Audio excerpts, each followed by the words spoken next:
not. I still got the spinning ball. There we go. Hello, friends. Whew, it's good to be back. It's good to be back with you guys, and it is so good to be back downtown. So I'm in my hometown, downtown Raleigh, North Carolina, where I hope to get a good start on, let me see, I think my sound's coming this way. Let me try this. I'm trying to get a good start on a painting tonight, 48 by 36. You know, by the way, if you're telling people the size of your painting, you're always supposed to say this edge first, then this way. So if this is not 36 by 48, it's 48 by 36. Just in case you want to know.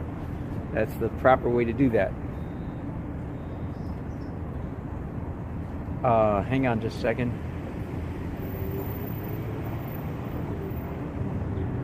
So I'm editing my photograph, taking pictures on this phone, so I have something to look at all evening.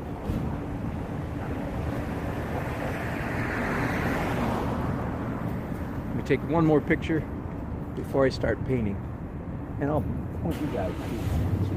So that's what I'm painting. How's that look? Not a very good angle. Try that. No, how's that? Still not a very good angle, but it'll have to do. Way down there at the end of the street is our capital of North Carolina. And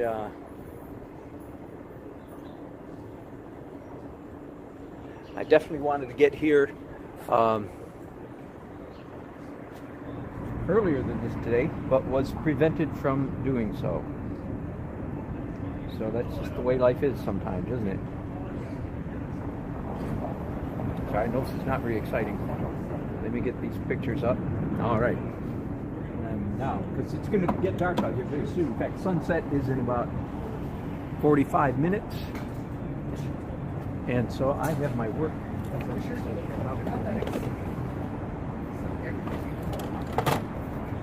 Using some big brushes today. Yahoo! And I want to start out with what I've been calling lately a contrapuntal. And I know you probably can't hear me. I'm sorry about that. I'll do the best I can.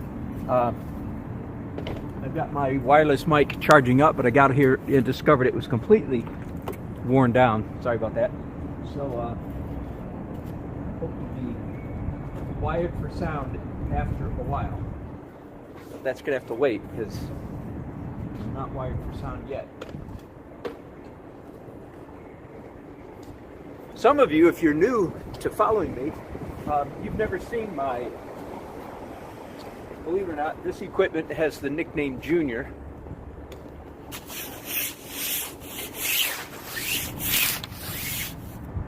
Because when I first started using it,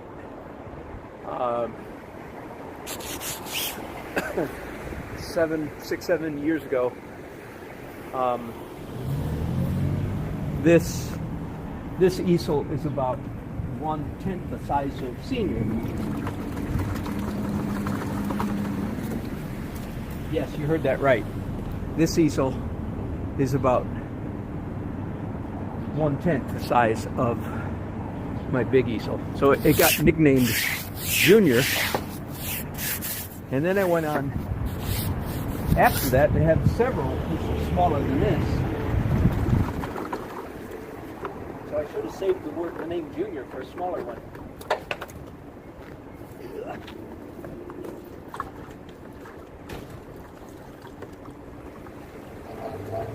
Once again, I fear you're not hearing me. I'll try to keep in mind where my microphone is, and I will try to start using my microphone after it gets charged up. Okay, first of all, foist. Let's get some layout going here.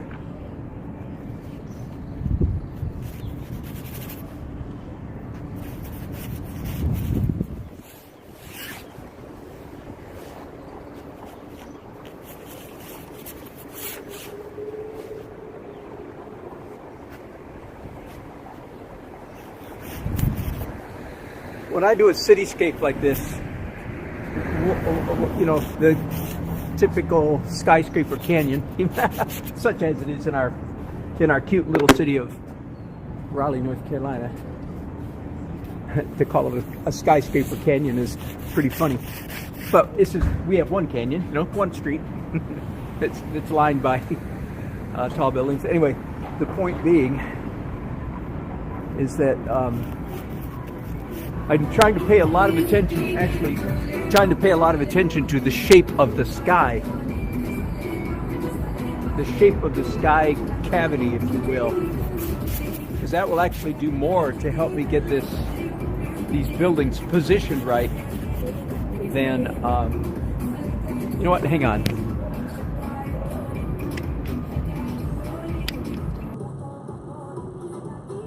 Okay, I'm going to try switching my sound to the camera, see if that works any better. Because I keep instinctively leaning toward the camera, thinking that's where you're hearing me from. So let me try that for a while and see if that works a little better. Anyway, I was trying to say, I don't know if you caught that, I'm paying most attention right now to the shape of the sky. Again, let me point you just real quickly that direction so you can see, I hope, more or less what I'm talking about. See that vertical shape? That's what I'm paying attention to right now more than anything else. If I can get that right, then I stand a decent chance of getting the buildings positioned right. Of course, it's the buildings that I want to be fairly accurate, representational.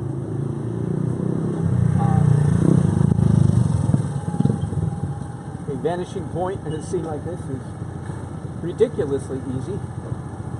There's my vanishing point right there. In fact, one of the things I like about these long-handled brushes is the long handles, you can actually use them to map out perspective lines. Such a nice advantage.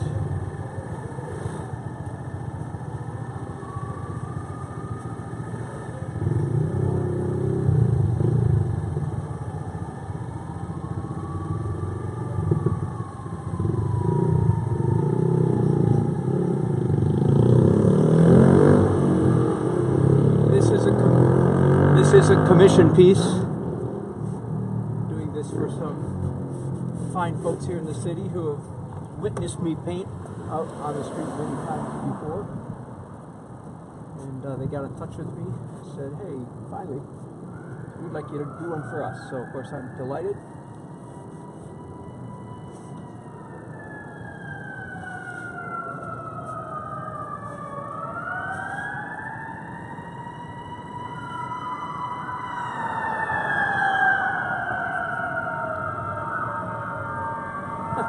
The sounds of downtown. You gotta love it.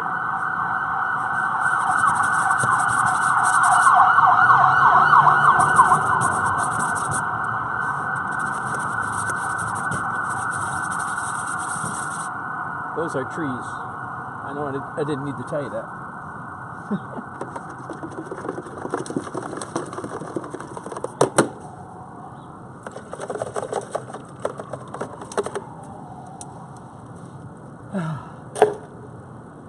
Okay, now what can I do while I'm waiting for that to dry? Not much. So it looks like pencils are the thing. And now all I need to do is find my pencils. Here we go. There we go. Okay. And once again, those of you who, why is this guy using pencils? Well, one of the reasons right now is because all this has to dry before I can proceed to the next layer. If I do a layer on top of this, it just all mixes up and turns, instead of being two distinct and separate layers of color, it just becomes one layer of color, which is not nearly as interesting as multiple layers of color, which of course is what I want as I proceed. So while I'm waiting for it to dry, I can do some quick drawing. And again, forgive me, those my old timers, you know this, but the use of grease pencils, as a matter of fact. Very much like a grease pencil. The use of grease pencil in, let's see if I can move you closer to me. A lot of noise happening. The use of grease pencil is very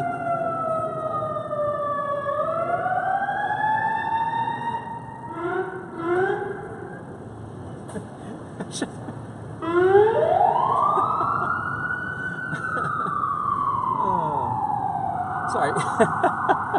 Can you ever just picture that the men who are driving ambulances and fire engines are just like kind of like boys? I know this isn't true, but I can't help picturing it. They're just kind of like boys playing with their toys, you know? they just really like the fact that they make lots of noise. Like I said, I'm sure that's not true at all, but it's a cartoon picture that I couldn't help keeping out of my head.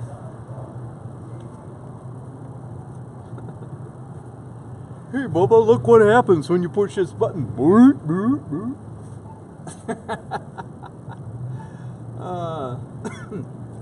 Seriously, I have a lot of respect for, I really do, for our emergency workers and so forth. I am, after all, the official painter of the North Carolina Firemen's Association, which is now Firemen's and Firewomen, of course, but it's an organization that's been in existence for over 100 years, so they haven't changed the name to match the current cultural climate. Anyway, yes, I'm the official painter of the American, and it's not the North Carolina. And by the way, it's not just North Carolina. They call it that, but it's actually like 6 or 7 states. It's all of the Southeast United States belongs to the North Carolina Association, the Firemen's Association. Isn't that interesting? At least I think that's interesting.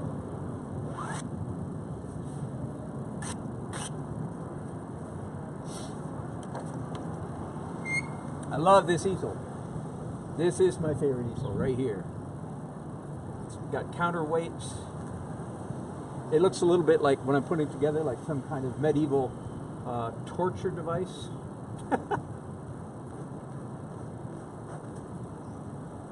But it's not, I promise, it's not. It just looks like it.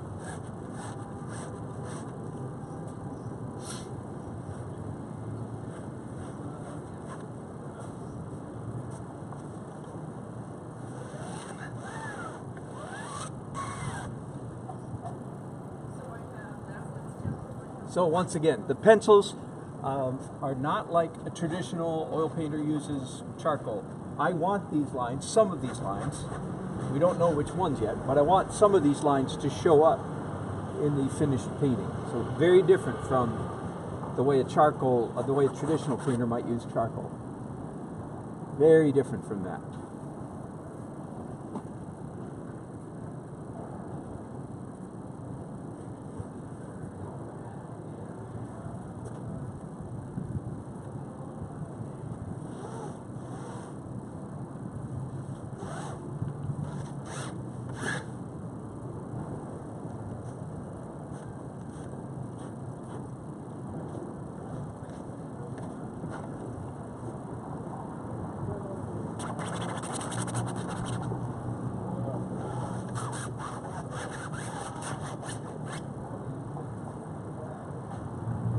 Hello. Thank you.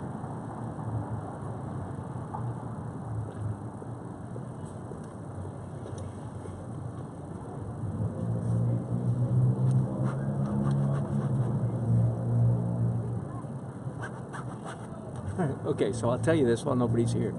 You wouldn't believe. So here I am. You see the way I'm set up, right? I'm facing a building right in front of me, right? Tonight, I promise, before the night's over, more than one person will come up, look at my canvas, and then look that way with a slightly puzzled expression.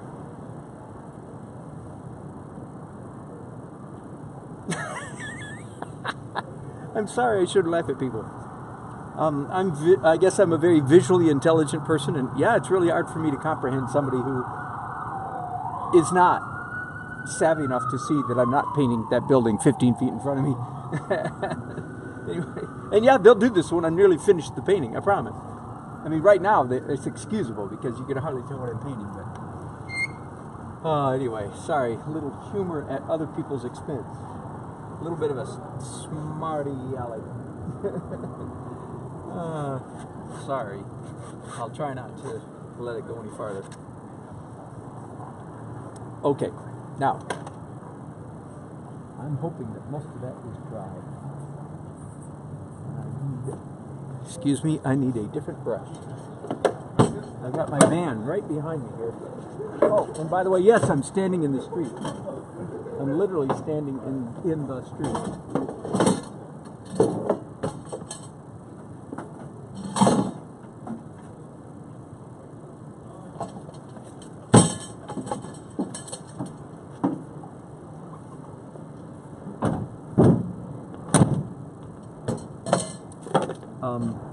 But my van is, I'm right up against my van, so the idea is my van is supposed to protect me from traffic. That's the idea. Good. Most of that is dry, so I can go right to my next glaze, which, yes, is going to be a little more representational. Yellow-orange. It's time for me to take another picture. By the way, I will take several pictures as the night progresses. As the light progresses is the reason I'm taking several pictures. And then, again, as the evening proceeds, I will decide which lighting I like the best.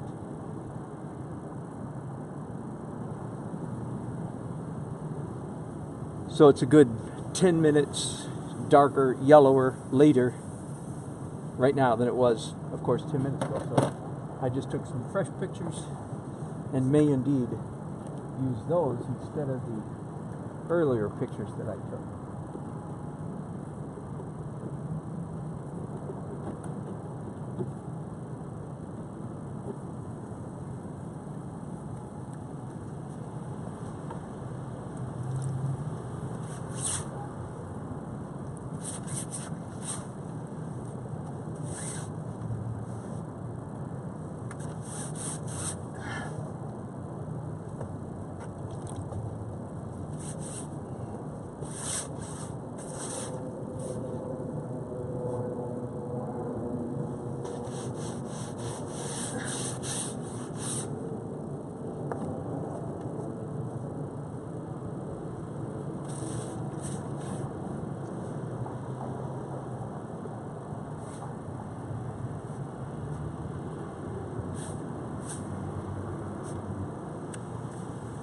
There we go. That's fun.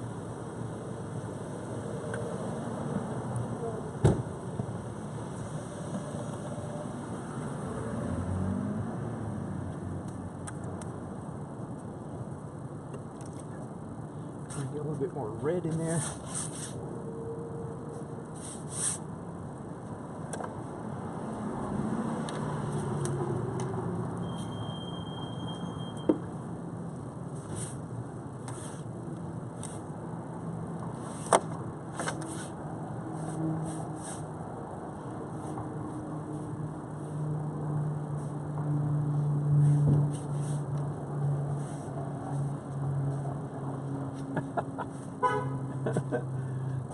What a glorious mess, eh?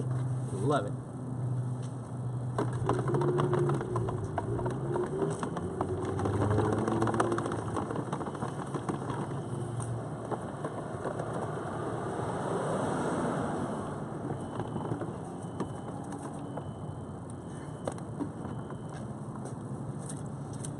I'm right at the period, right at the point in this painting process where anybody that comes by, they will look at this and think I'm a terrible painter. I kind of get a kick out of that. Okay, I'm going to take a little break because now this has to dry, and I can't do anything but wait. I wish I had a heat gun out here. I wish I had a hairdryer, but I don't, so it'll be a while. I'll be back in a few minutes. Thanks you guys so much for watching.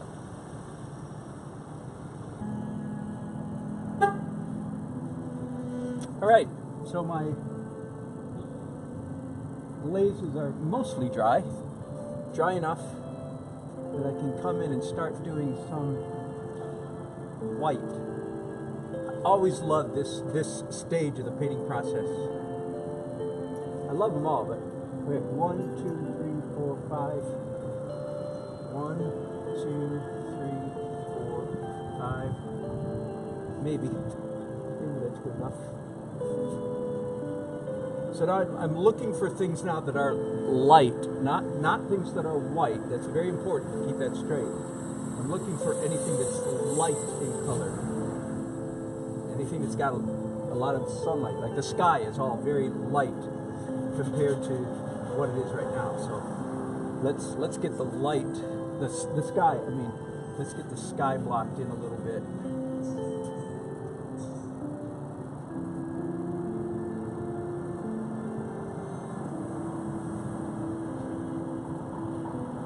Now, I don't know if you can see this. Let me zoom in here. Here's an example of, do you see this pencil line right there? I thought that was the top of the dome of the Capitol down there. But now that I'm doing it again, this time in white, I realize I have that dome way too low. So I made a correction. And again, that's an example of what I talk about often, that beginners tend to put down preliminary marks in their paintings and then rest. And they trust, they believe those preliminary marks, which is very unwise because usually preliminary marks are not accurate. So you give yourself the freedom. In fact, you kind of encourage yourself to change your mind. Because every time you change your mind, you're probably getting a little bit more accurate.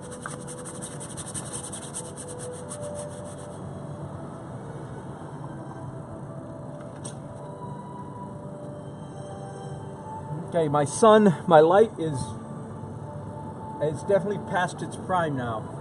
So let me get my other phone out. This is why I took all those pictures earlier, because I'm already done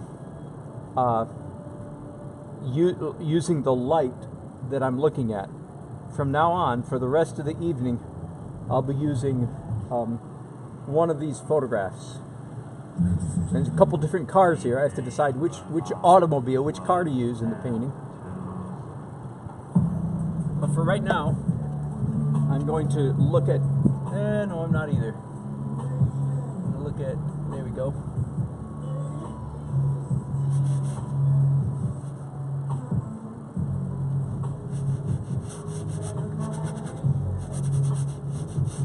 Now, if you're a non-painter or a new painter,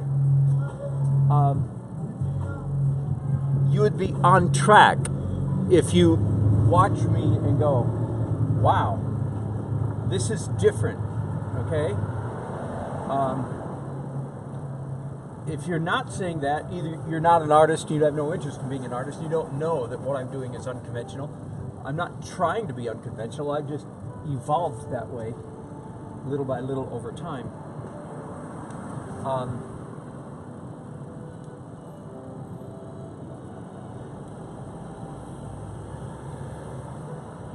But especially those of you who are perhaps beginner paintings, and perhaps you're watching me to learn some tips.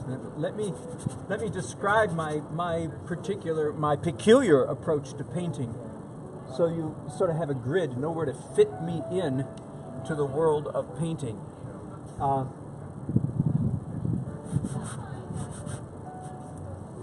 In a word, if I had to use one word to describe my painting process, that would be easy, actually. The word is transparent. Transparent color. Right now I'm using opaque white, of course, but all the colors that I use on the painting, almost to the very end of the painting process, almost, all the colors that I use are transparent. That is the distinctive feature or characteristic of a Dan Nelson painting. All the colors are transparent.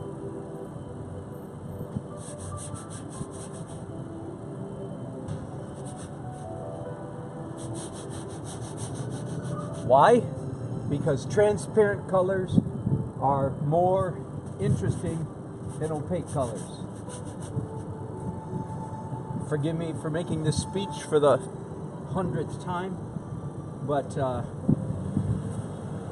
the magic of transparency was largely lost to the artists of the 20th century.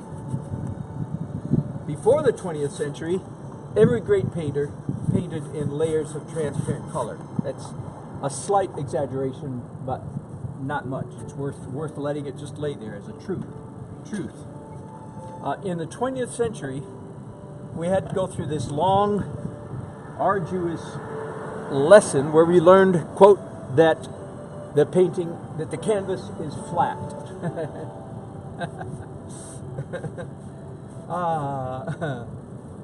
100 years. Took us 100 years, basically, to learn. I'm exaggerating, but only slightly. Took us 100 years to learn that the canvas is flat. And if you think that's a little stupid, you are correct. But it is actually a very important, it is an important lesson. It's an important distinction between the artists of the before the 19th century and earlier, and the artists of the 20th century. Before the mid-19th century, artists were the cameras of society, the cameras of humanity. If you wanted a picture, you had to find an artist to paint it. So when the camera was invented, that's one of the things that caused the upheavals of what we now call modern art. It's only one of the things, but it's a very significant one, and very real one.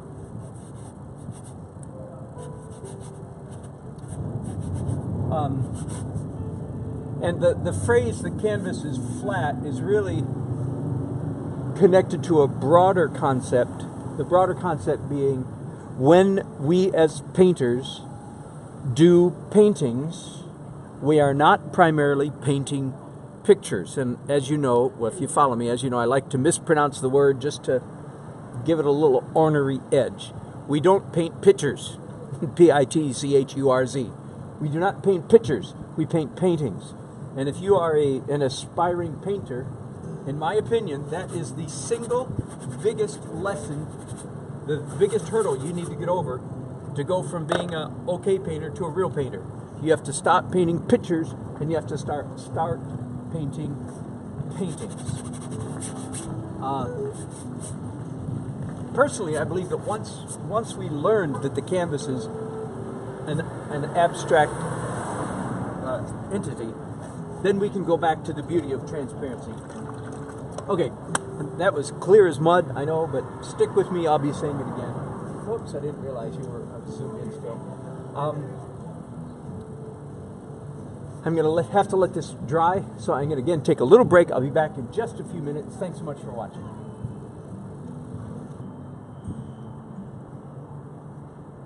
Hey gang, welcome back. Welcome back to me, I guess. So my white stuff is dry. This is a good time for me to talk about, again, to review for some of you, the dance of painting. It's an analogy that I use to try to describe what is a good painting process. So let me start here. Anytime you see a good painting, if you see a good painting, the painting's good because the process was good.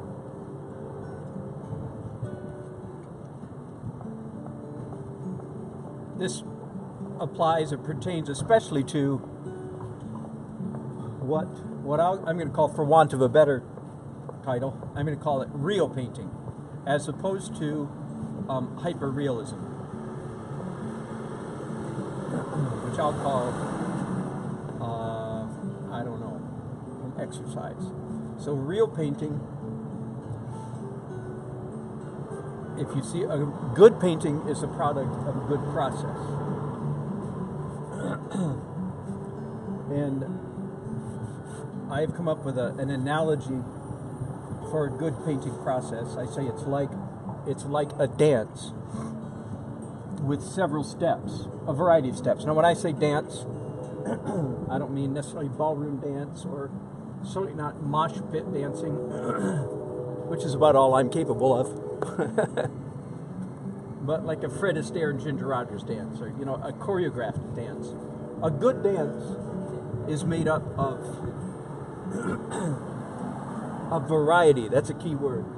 A variety of interesting steps. So good painting is, hello. You can leave your quarter on the stool for the free painting lesson. I'm completely kidding.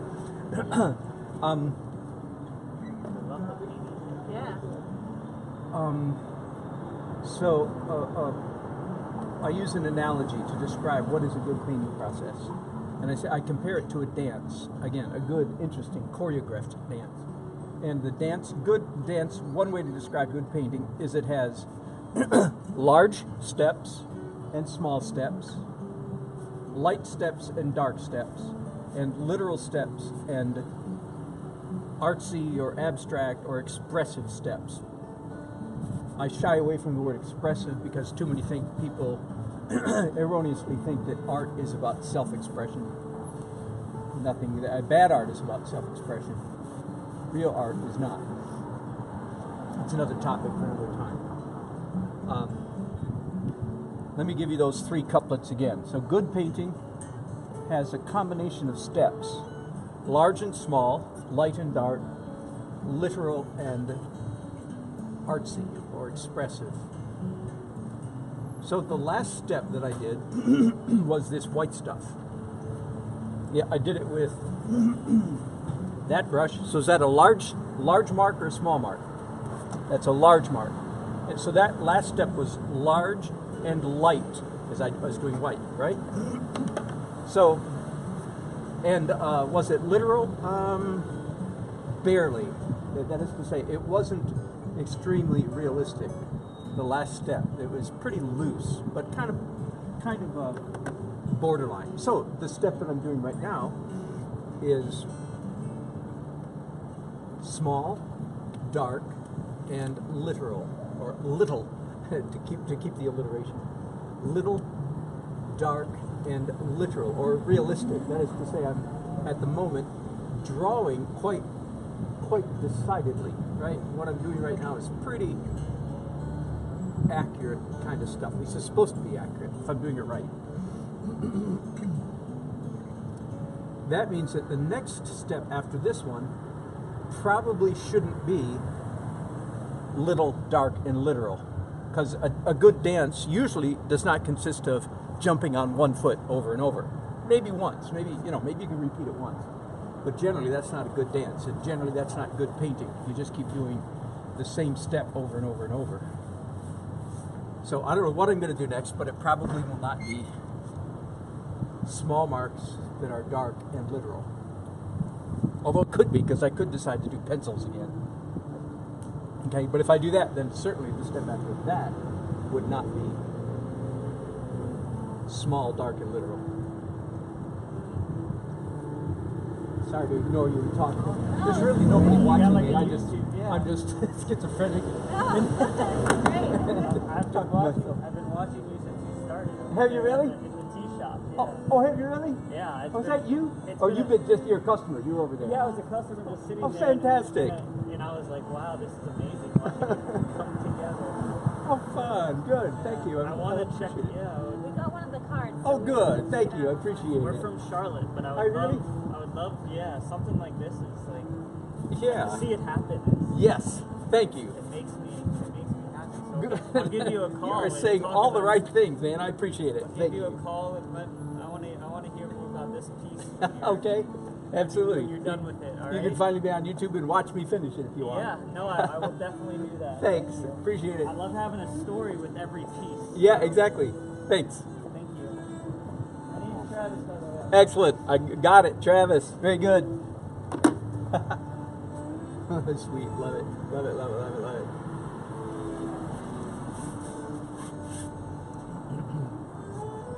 Someone might ask, why am I using red?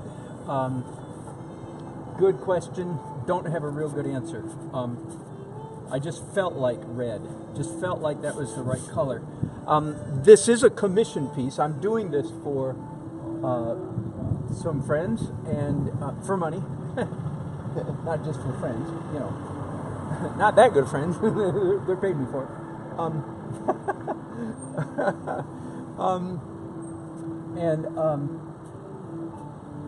They pointed at two of my previous paintings. Let me see if you can, yeah, there they are.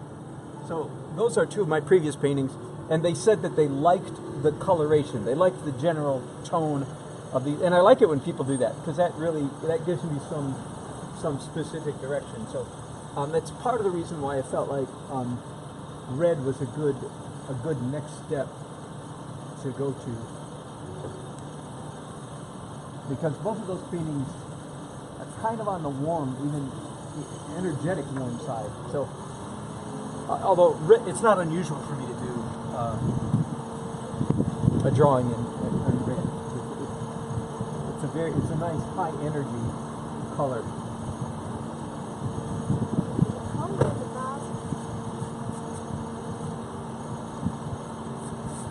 By the way, I haven't said anything yet. I've got several layers on and ready for more. It's already in the mid 40s or something like that, going down to 30 something tonight. So this is a chilly night. Frankly, this is one of those afternoons I didn't really feel like painting. I really didn't. If it wasn't my job, if I didn't consider myself tough, I wouldn't be out here. But here I am. So, but I got gloves and everything I just put on before the night's over. Okay, that layer is done.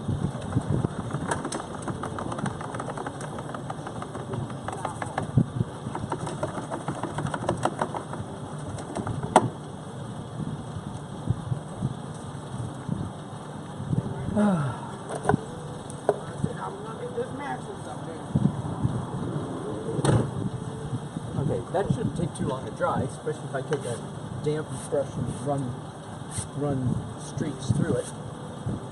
So again, what I'm doing right now is just helping the acrylic to dry.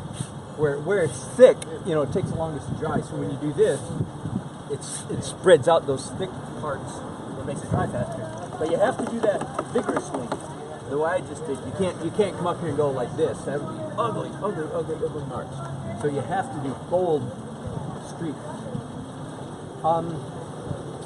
Excellent. I'm ready for my next glaze. So the last layer I did in the dance was small, little. I'll use it because that starts with little, literal, and dark. The next layer is going to be large, abstract, and dark. So 2 darks in a row, but that's the only commonality. So this is going to be time to do some blues. And I'm going to pull up my photograph here. It turns out I really enjoyed having an extra phone to work from. Here's all the pictures I took this evening, and I don't know which one of these is the color that I want to do. At the moment, I sort of like that color, so let's look at that for a minute.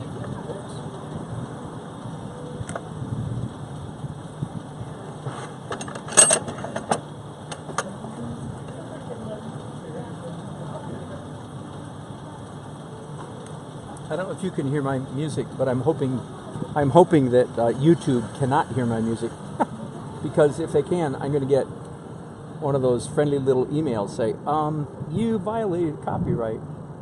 So I'm just kind of hoping they can't hear it.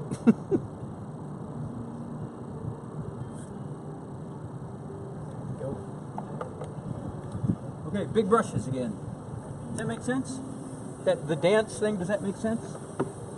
That really helps help you figure out, so what do I do now? That paralysis, sometimes paralysis of analysis. What do I do now? What do I do next? I don't know what to do next.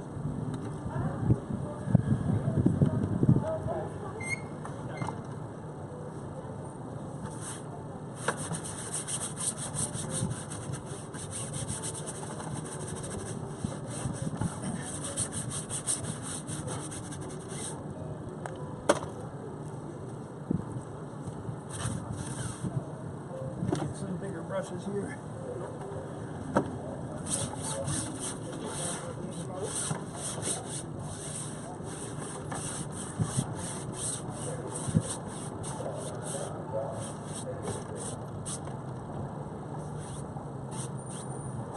Again, if this seems to you like an unusual way to paint, then you're right, you're paying attention.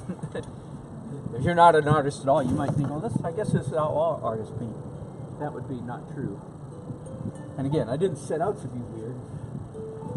It was not ever a goal to paint in an unusual manner. It just comes with evolution as I evolve as an artist. One thing led to another.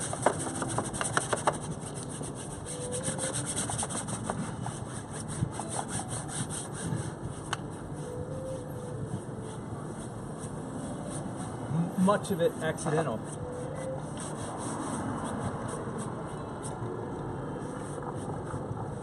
And sometimes, just for what it's worth, I think sometimes it hurts me when I enter competitions, like plein air competitions, I think, in particular, because the world of plein air painting, let me rant for just a minute, the world of plein air painting has become so monotropic, monostylistic. That is to say, so many plein air painters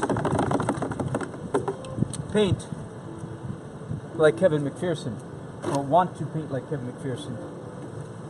It bugs me a little bit. They're not being very creative, but many times I think the juries for plein air invitationals, they're looking for whoever paints like Kevin McPherson. That's who they want in their show. I really think. I know that's the case, not because I know the judges, but because I know human nature. And that is way too common. Very few people, even artists, it turned out, very few people are creative. Even artists. Artists have a reputation for being creative, but they are not, actually. They're actually more like sheep that follow the herd. Every once in a while you come across a creative, truly creative artist. And I sounded like I'm self-aggrandizing now. I'm not trying to, but probably am a little bit. Sorry. It's not where I meant to go with that, but it is a truth you should know, that most artists, the artists have a reputation for being creative, but most of them are not. I will say one thing about the goofy screwballs in the modern art world. Many of them, at least Jackson Pollock was creative. I don't think he was good, but he was creative. He was good at something, don't get me wrong. But at least he was creative. I will grant him that.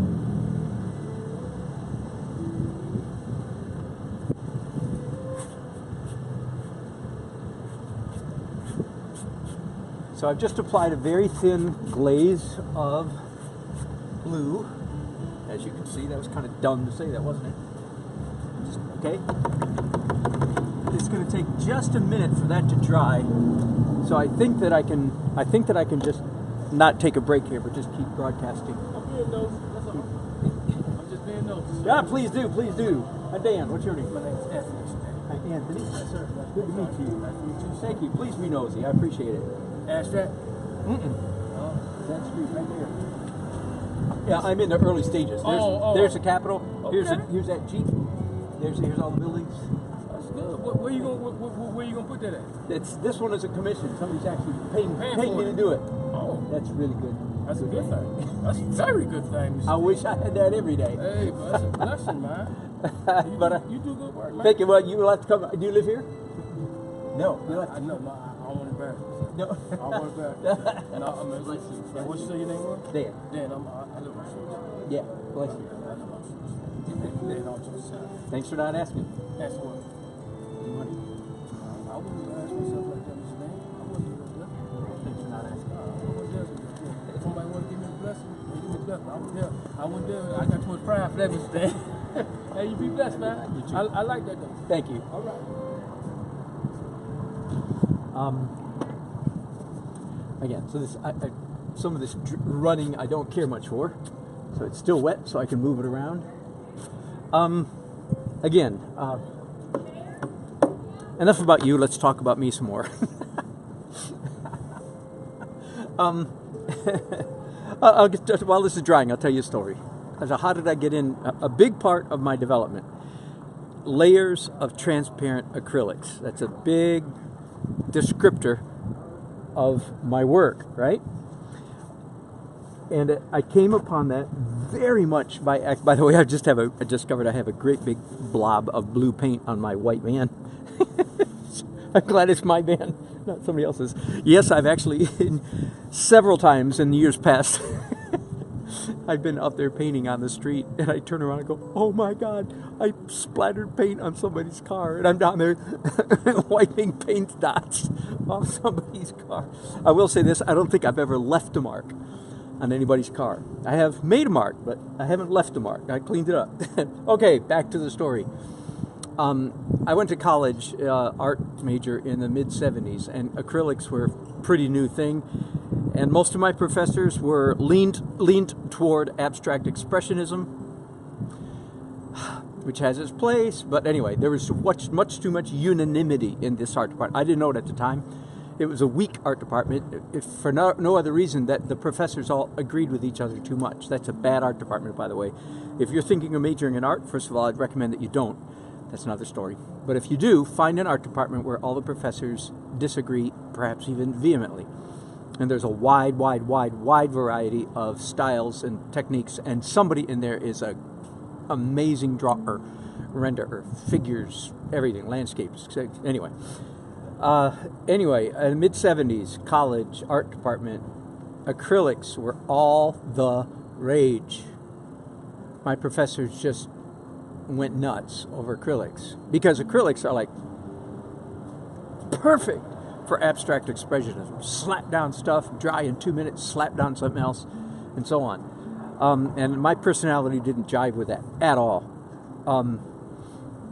So to rush ahead, I was a confirmed acrylic hater. I'm exaggerating slightly just to make a good story, but close enough. I was a confirmed acrylic hater for about 25 years. But about 20 years ago, I was asked to teach an art class for a week, Monday, Tuesday, Wednesday, Thursday, Friday. And the instruction was, at the end of the week, we would like you, the class, to produce a large painting, collectively. And I kind of went, oy vey. That little Jewish came on me there. I said, oh my goodness, how am I going to do this? So I thought, okay, I know what I'll do. I'll do kind of an outline. I'll paint the representational stuff in black acrylic. Then I'll mix up, I don't know why I thought of this, I'll mix up a whole bunch of colors of transparent acrylic, lots of medium. What makes it transparent? Like these little pots, these jars here. Here's the paints I'm using right now, by the way. Okay, got it? Those are jars of acrylics. And I said, I know, since these people want a painting done by the whole class, big painting, like 8 by 12 foot painting. And so I did everything in black, and then I handed out to the students all this pots of transparent acrylic, because with transparent, they couldn't obliterate my black lines. And it worked way better than I imagined. When I saw the students, when I saw what was happening on my canvas, as they did layer upon layer upon layer of transparent acrylic, I changed from a confirmed acrylic hater to like, oh my goodness, I like this. Nobody ever told me about transparent acrylics. This is a game changer. And that, again, that was about 21 years ago. And that, in fact, changed my career. And it was just a few years later that I started then. I got away from my sort of pedantic realism and into something like this. Sort of overnight, a gallery owner said, you need to do something with more pop. So I said, I'll show you pop. So I did my first painting in basically this manner, with layers of transparent acrylic. And the gallery owner liked it, and that set me on a new journey. So that's how that happened, quite by accident. Okay, I think I'm ready for my next layer. I hope that's mostly dry. And it's time for me to do some more warm stuff. So let's find some orange. My orange paint is not in very good shape. Yellow is good though. My orange is a little bit thick. So again,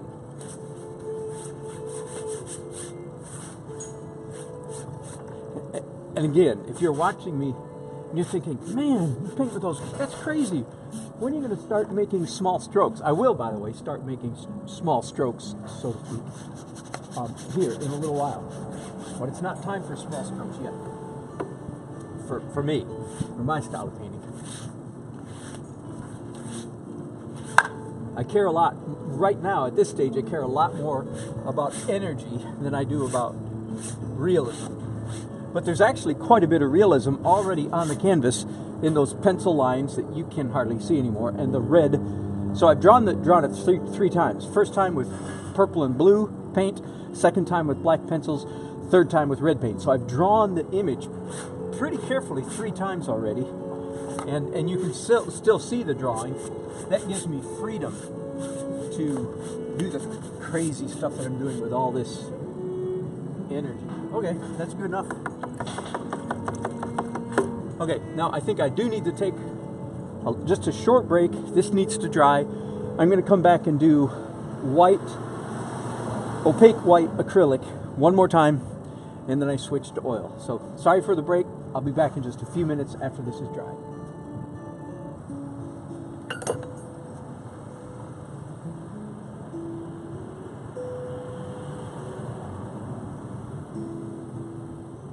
All right, welcome back. Let me, first of all, just for fun, point you down the street where I'm painting. Sorry about that hurricane. Sorry about that earthquake. Pretty, huh? Beautiful, beautiful, beautiful scene. Again, way down there is our Capitol building. But that is not what I'm painting.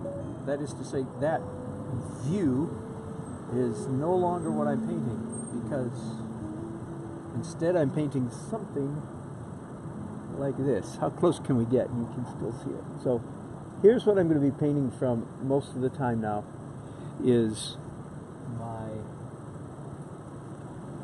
camera, my phone picture.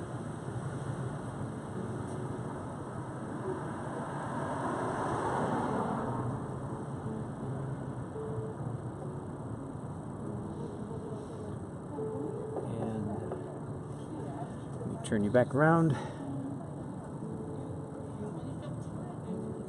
So I'm down to my last layer of acrylics.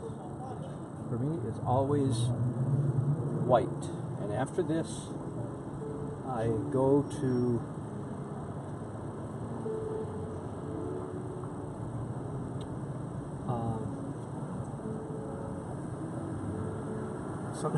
sometimes I can't talk and paint at the same time. After I'm speechless. After this, I go to oil. Oils. There, that wasn't that hard, was it? What's the matter? Okay, I got your tongue? Oh no, I guess so. Let me zoom in here. 1, 2, 3, 4, 5. There are 5. Bright sun hitting these windows. 1, 2, 3, 4, 5. If you've been watching me all along this evening, then you know that's actually the second time that I've counted off 5 separate and distinct window shapes.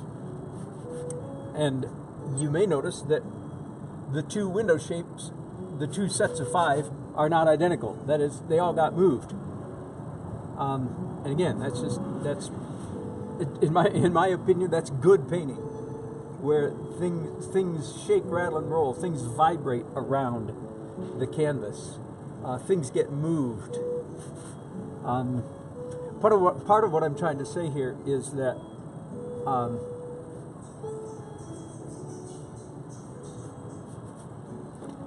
when you're painting in layers, the way obviously I'm painting in layers. I hope that's obvious to you. Oh, he's a layer. One of them layer painters. Yes, one of them layer painters. When you paint in layers, then everything that I've done up to this point has been underpainting. In fact, I've got at least 4 more layers of underpainting to go. So almost the entire painting is done with this underpainting mindset. I don't like the term blocking in a painting. I don't like that term, even though you could say that what I do is block in. But here's what's wrong with blocking in a painting. First of all, blocks, everybody knows, blocks tend to be square things with hard edges. That's what blocks are. And if you block in a painting, you wouldn't be so amazed if you look at online, block in a painting, how often the shapes tend to be slightly squarish with hard edges. I'm convinced it's because there's a linguistic thing, there's a linguistic spillage happening there. So if you call something blocking, block, if you call something block, you're too likely to paint blocks. But the other thing that I don't like about blocking in is the attitude that goes, well, I've got a cute saying. I say if you block in, you lock in, and that's a mistake. You don't want to lock in. Nobody gets the drawing right the first time. The only people that get the drawing right the first time are people who are tracing. So when you paint layer, layer, layer, say that 4 times fast. When you paint layer, layer, layer,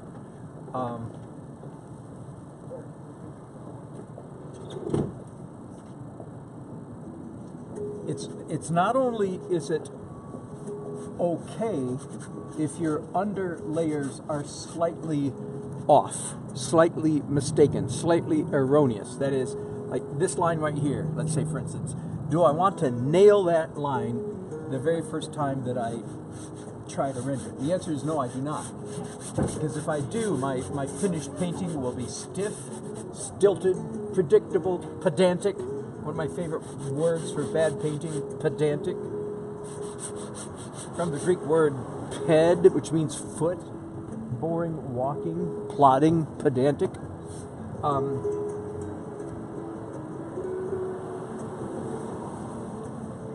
So you actually want the underpainting to be erroneous to a degree. Now, which degree? That's a good question. Easier said than done. But you want it to be slightly off, if you will. And then you make corrections as you proceed through the layers of the painting. Little by little by little, the image comes into correction. I want my paintings to be pretty realistic. I don't want great big honking mistakes. Now that doesn't mean I can't move a building or a tree or something like that. I can, but the kind of mistakes I don't want are like mistakes in perspective. And everybody can see perspective errors, even if they don't know anything about art. They don't know what's wrong, but they go, I feel like something's not right. And they're correct when they feel that way. So I don't want mistakes. I want accuracy in my painting, but I want the accuracy to come through stages, not all at once. If I get it all at once, my painting will be pedantic. My favorite word at the moment. I love this easel. Yeah, 1 finger lift. Nice.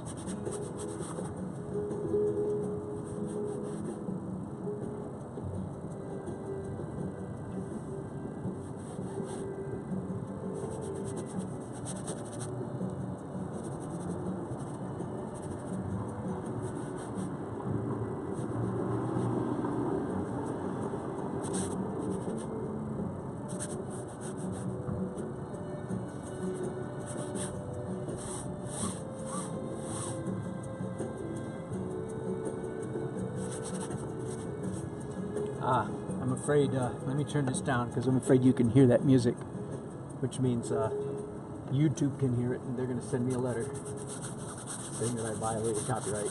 So try to avoid that whenever possible. Okay, so the painting is little by little, that's the key concept. Little by little, it's becoming realistic, quote unquote. You have to put the word realistic in quotes. Realistic of sorts. not real realistic. Am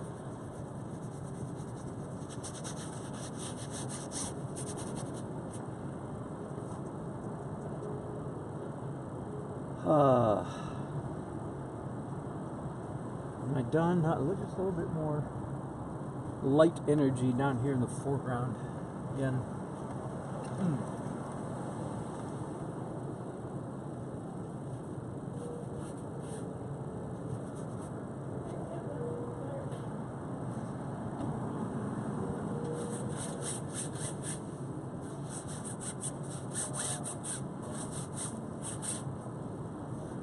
I don't even know what all that is. That's just light, just light, diffused light, confused light.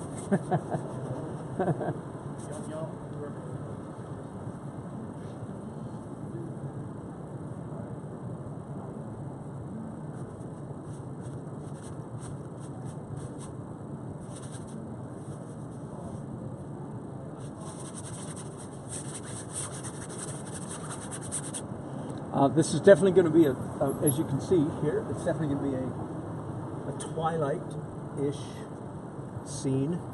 A little bit darker than that, probably. Maybe more like that. Be that as it may. I want lights in the windows. I want the street lights. In fact, let me go ahead and do some hints of street lights right here. I want street lights to be on. And I want light coming out of windows here at ground level. And I want car lights and traffic lights on. Got it? You with me? Okay, I think I am finished with that. So that means I clean up my acrylic brushes. This will take just a minute to dry. And when I come back, I'll be painting in oil. Short break. Thanks for watching. Back. That took a little while. I added another layer of clothing. I don't know what the temperature is, but low 40s, I would guess, which isn't that cold, except when you're painting, you're kind of standing still.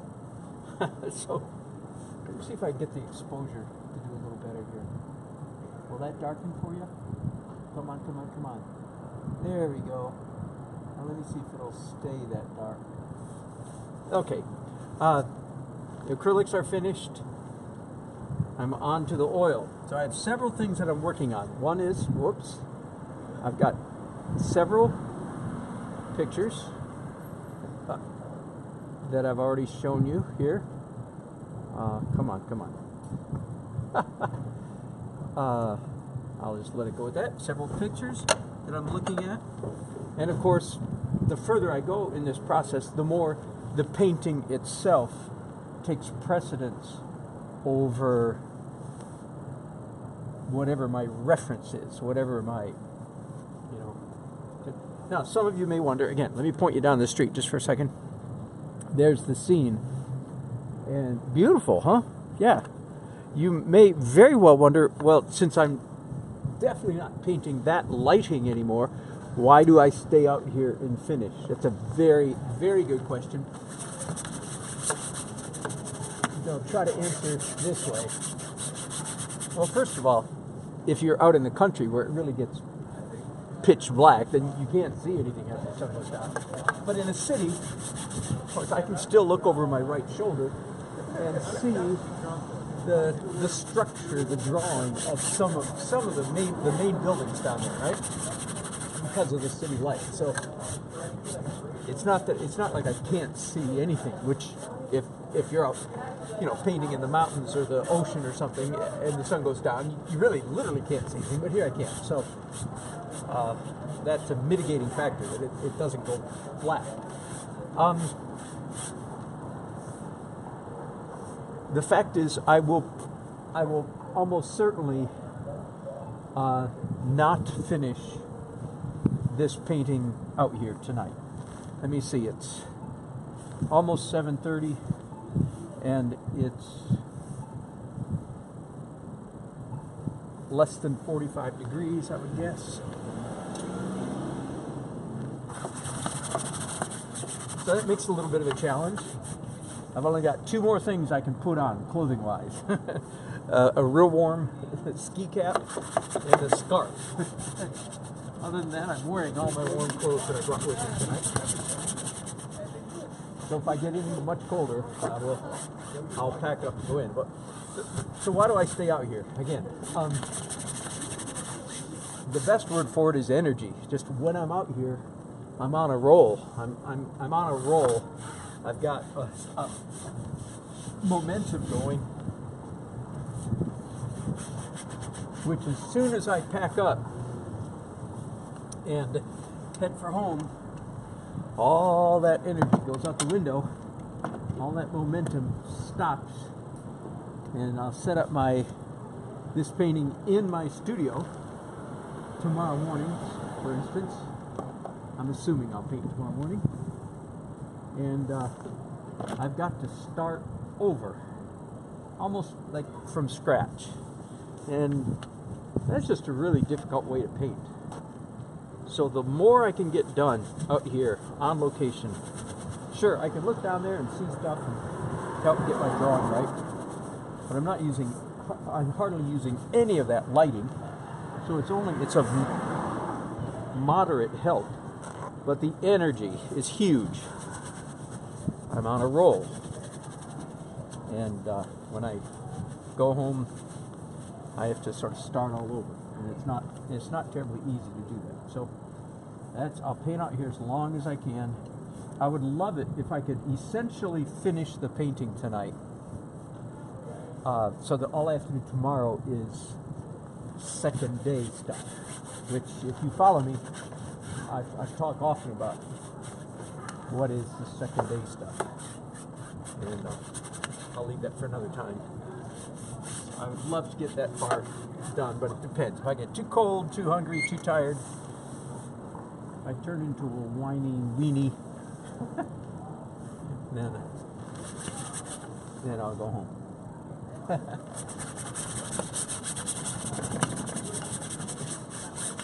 Part of the reason you guys are here is to keep me from turning into a whining weenie, whatever that is.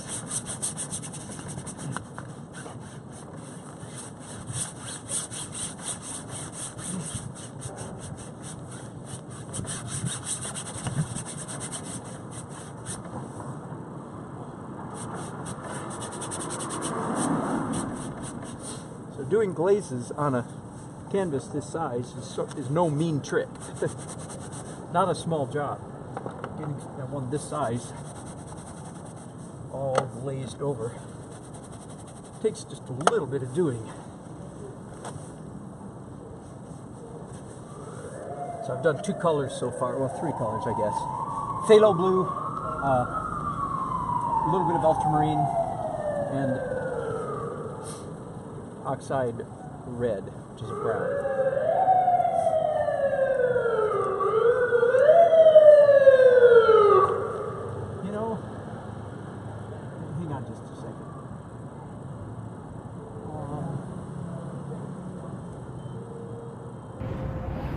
Forgive me here a minute. There must be something going on with my chat, because I'm not getting anybody's comments. And this is disturbing me, because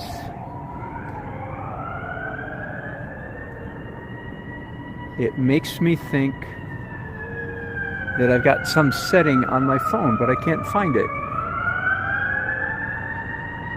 Rats, you guys. Well, let's try general.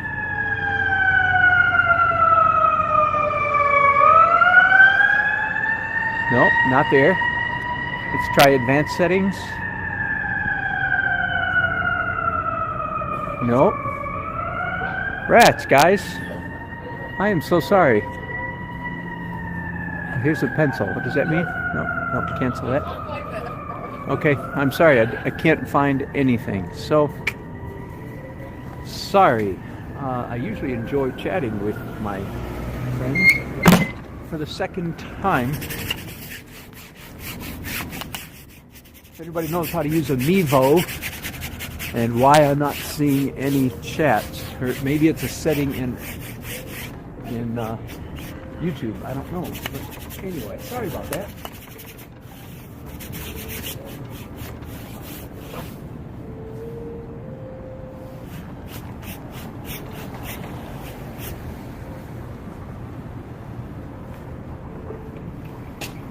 Now, let's do the...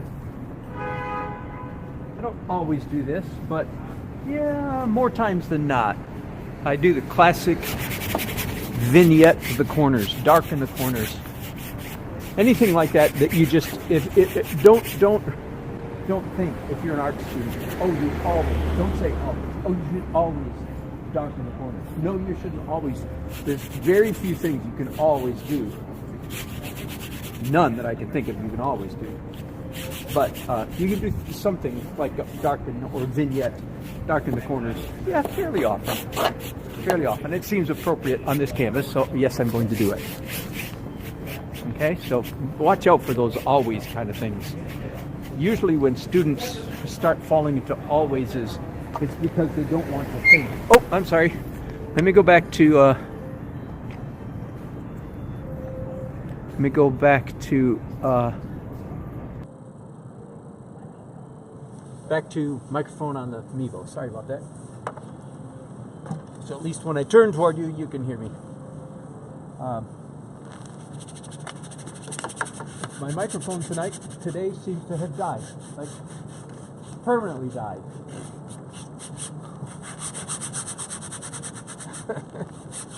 Oh. Considering how much I paid for it recently, it's not a very good deal. Good news is, now I have to buy a more expensive one. Which evidently, by the way, is a Sennheiser. If any of you want to know, if you want to do what I'm doing, evidently the wireless microphone to buy is a Sennheiser. In the United States, that'll set you back about $600. Which explains why I haven't gone out and bought 2 or 3.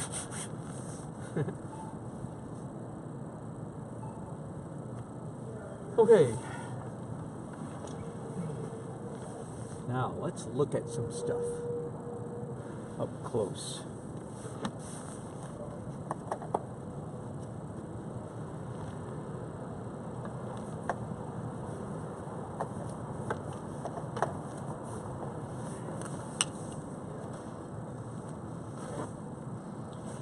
Someday when I get rich,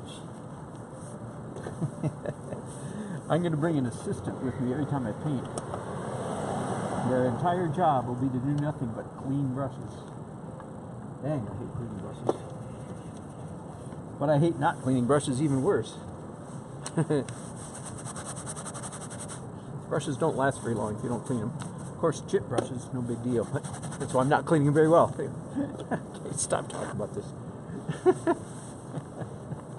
My broadcast, cleverly designed to put you to sleep. Okay. Now,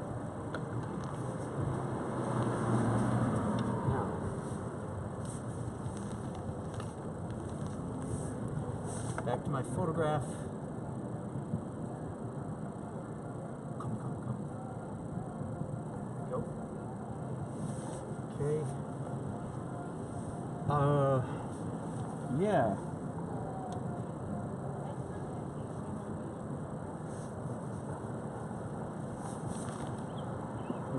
By the way, here's what I'm using as a medium. Big bottle of liquid. Big can of liquid, I should say.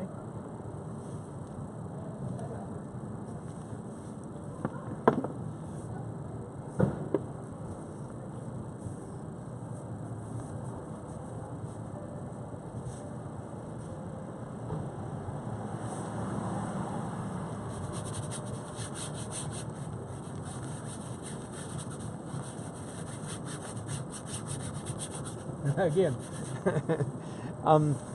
if someone were to watch me paint only through the first 12 layers, 12 stages of my painting process, they would have quite the wrong impression of the way that I paint. Because so far, almost all of my painting has been this fast, reckless, loose ridge strokes like you see me doing. And if you were to say, oh, I know Dan Nelson, oh yeah, he's that guy that he paints like this all the time, that would be precisely wrong. Because you have to watch me paint in the last couple of layers, or the last couple of stages, and you go, oh.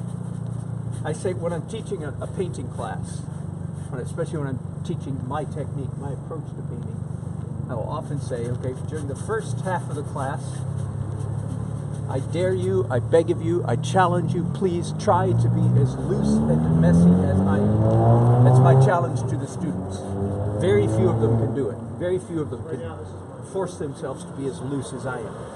And then during the second half of the class, I say, okay, we're going to change roles now. And I beg of you, I challenge you, I dare you, I plead to you, please, please, please try to be as neat and careful, deliberate as I am, and they can't do that either. So most developing early stage painters paint in this kind of murky twilight of neither loose nor tight, just kind of, brushy, brushy, brushy is how they actually do this.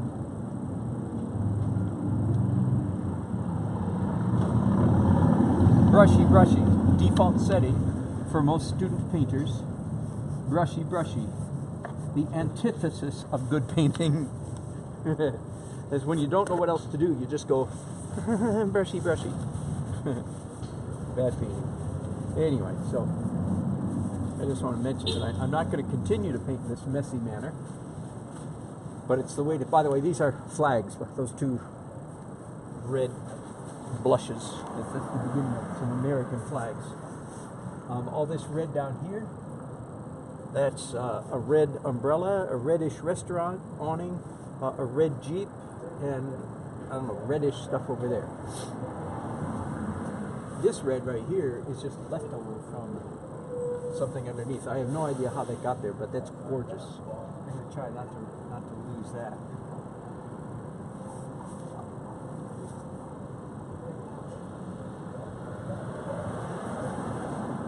Okay, back to some more glazes.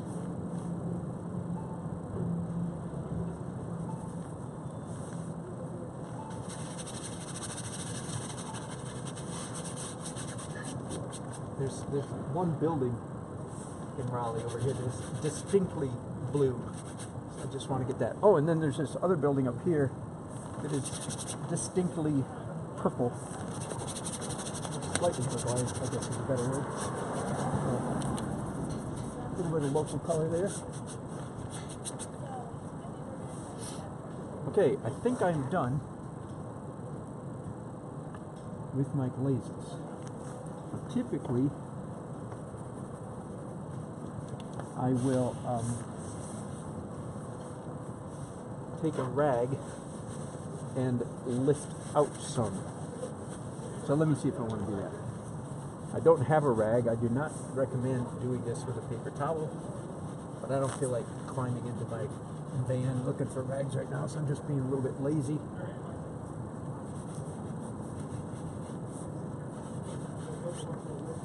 Good enough. All right, glaze is finished. Glaze over the entire canvas.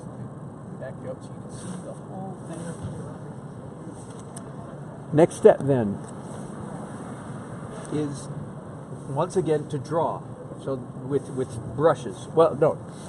Next step is to draw either with my sort of like grease pencils again, sort of like Conte crayons. Either draw with pencils and then draw with brushes, or draw with brushes and then pencils. It's always a intuitive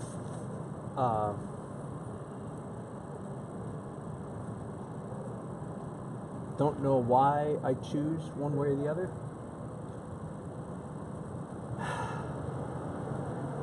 How you doing?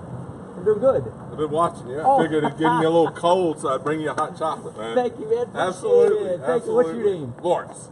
Hi, Lawrence. I'm Dan. Dan, nice Is to this your see you. store? Yeah. Oh my goodness. Yeah. Thank you. You're Yeah. my customer. I'll be in with my wife. All right, awesome. Thank you, Lawrence. That's Appreciate it. amazing. Thank you. Have a good one. Thank you. perfect, by the way. Yes, I am chilly, and hot drink would be great. Thank you. Isn't that great? Yum.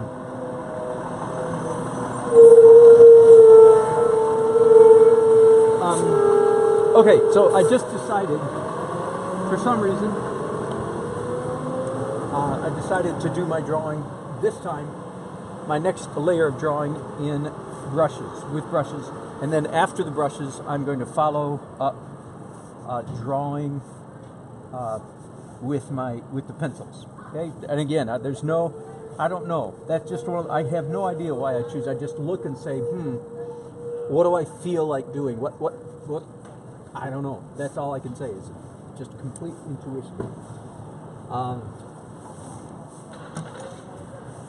going to zoom in again. So I'm working from my phone here. I have several pictures with different colors. I think I'm feeling like this one right here. So I'm going to zoom. This one, by the way, the Droid phones. I'm a Mac guy at home. You know, an Apple Mac, because I'm an artist. Goes without saying. But on our phones, when my wife got us into smartphones years ago, for some reason we started with Droid, so we've always stuck with them. And I'm up until at least recently, Apple might have caught up, but up until very recently, the Droid phones were better than the iPhone. No. The Droid cameras is what I'm trying to say. The cameras were better, and here's why. Again, I don't know if you can, how well you can see this, but there's the picture, and if you can see, look how far I can zoom in. That's what an iPhone can't do. Now, it may be that the latest iPhone, they fixed that, because of course they're always competing with each other. But I've been pretty happy with the way the Droid behaves for an artist. So I'm quite happy with it.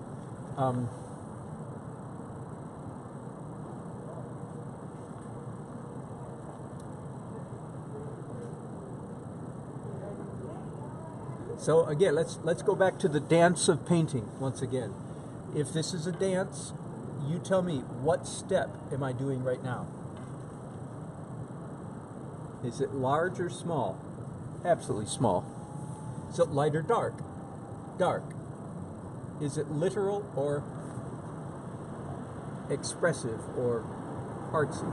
Quite literal. So this step right here is small, dark, and literal. Now the step right before this one was the big brushes, large, dark, and expressive, very loose. I see that red stuff. That's not literal. That's artsy or abstract or expressive. Any one of those words will have to do. This now is the fourth distinct time that I've drawn this image, and I've got at least one more to go. After this, I'm doing it in pencils. I will have drawn the image 5 times. Let me zoom in real close here, so you again see what I'm doing. Okay, come on. Let's see if I can get you any closer without getting in my own way here. Hey, sorry about the earthquake.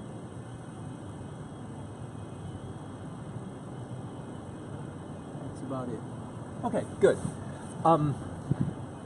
What I want you to see again is how many times I have changed my mind. See, there's a white line here. In fact, this rectangle right here was, the last time I did it, it was down here, and I just moved that up about 1/4 of an inch. And as I usually say, is being silly, I say, witness my distress, and I make a goofy smiley face at the camera. I will spare you this time the goofy smiley face. The point being that when you make changes like this, you do not beat yourself up. You don't say, oh, you know that inner talk that most artists are really good at, tearing themselves down. Okay, I'm a huge preacher against that tendency, the tendency that most artists have to beat themselves up, tear themselves down. and say, "Oh, I'm so bad at this," blah blah blah blah blah. Believe me, I hear it all the time. I know how artists, and I hear the temptation inside my own heart, head, mind to do that same thing. I just know that's down that road is death and disaster. So to be slightly dramatic about it. So you don't do that. You do not beat yourself up. When do you beat yourself up? The answer is never. I hear that again. When do you beat yourself up? The answer is never. Repeat after me. When do I beat myself up? Thank you. No. It's not just limited to that kind of behavior, of course. It's not just limited to artists. Oh, that it were. It's a part of the human condition, isn't it? That we treat ourselves with dismay and disdain too often. And usually a braggadocious person, which is a person compensating for a sense of inadequacy, usually. Not always, but often. Okay, enough of the pontificating. Let's get back to art. But somebody out there needed to hear that today. Okay, by the way, I say that this is small, dark, and literal. This stage of the dance is small marks, dark, and literal. But every once in a while, I'll do something like this, which is clearly an expressive or abstract or artsy mark right in the middle of my painting process. So even in the middle of a literal step in the dance, a realistic step, I will throw in little seizures of expressiveness or artness. I don't know what to call it.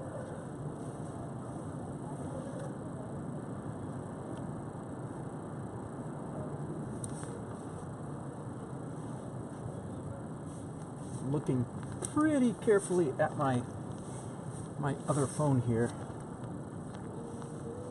trying to make sure I really want to be fairly faithful. In other words, I'm not painting out of my head really very much at all at this point. I am paying a lot of attention to the photograph.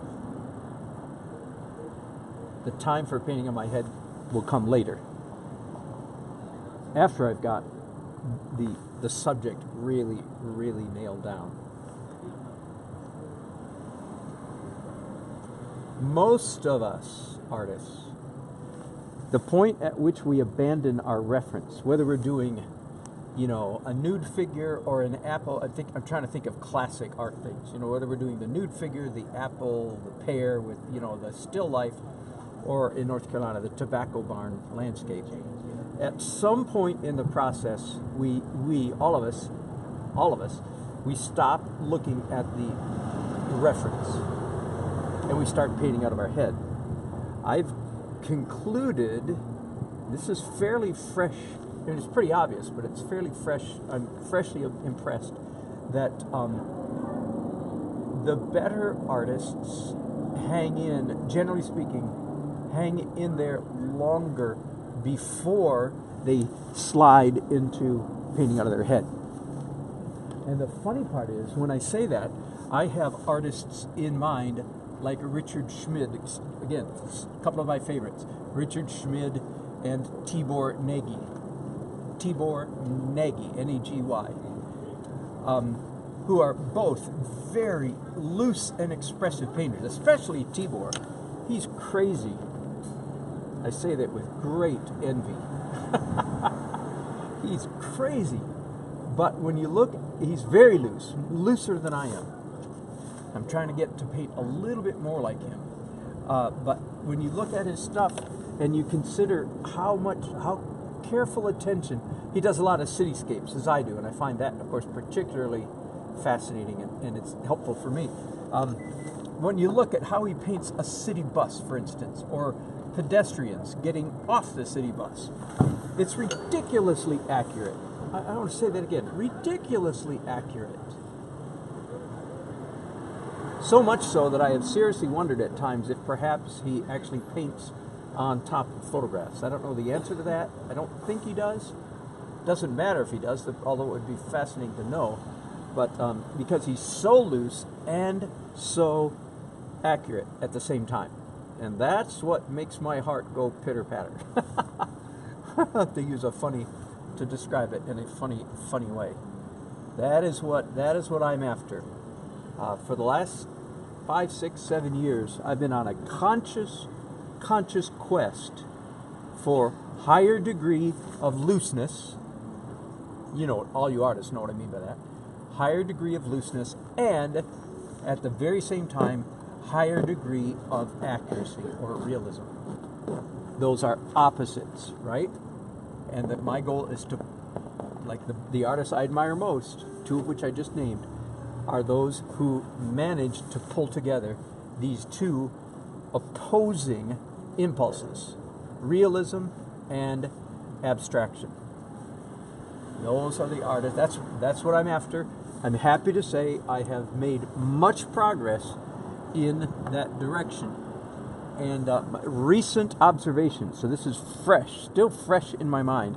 Recent observations by me are that the better artists hang in. I'll say it that way. The better artists hang in longer for their realism before they abandon their looking carefully at their reference and finish flying by the seat of their pants. Now, once again, much of what I say about painting only applies to what I will call real painting. that is a snobby way to talk. Oh my goodness, it is, and every time I say something like that, the ghost of some of my dear friends haunts me. They're still alive, my friends. So I have some good artist friends who paint super realism, and they're more famous than I am, richer than I am. Some would say better than I am, although I'm not willing to grant that yet. But when I say real painting, I know it's a snobby comment. But I'm talking like in the tradition of Rembrandt, Franz Hals, and so forth and so forth and so on. Anyway, I've talked about this enough in years, this months and months past. I don't need to go over it all again. But much of what I say about painting only applies to those of us who are, which is most of us in the art world. Most of us are on that endeavor. Hey, since I brought it up, just real briefly, let me kind of tie up a loose end here about super realistic painting. I do not disdain it by any means. In fact, again, I invite you to go to my website and look, especially on my illustration, in my illustration album. Much of that work goes back, some of it goes back years and years, but you'll see a generous smattering of realism, even hyper-realism, even, super realism. I guess hyper is the word. So, and by the way, and I very much still, to this day, enjoy, every once in a while, I enjoy sinking my teeth into some good old realism. I really do. It's fun. To me, it's relaxing, it's restful. It's like doing a jigsaw puzzle, which I also enjoy. It's a very similar kind of activity. It's slow, it's meditative, and you don't really have to think very much. Now, some of my realistic friends will chafe at that last comment, but I'm sorry, I'm going to stick with it. When you're doing realism, if you have the skills to copy something, it's not very hard. You don't have to think, you just copy. Whereas when you're painting abstract realism, which is what David Lafell calls his style of painting, and I've adopted it for my own. Years ago, when I heard him say it, I said, bingo, that's the perfect description of this style of painting. It's abstract realism. The point being that the abstract elements are preeminent, are paramount over the realism. The marks themselves are more important than the realism. And of course, that I hope that explains why I paint the crazy way you've been watching me paint most of the night.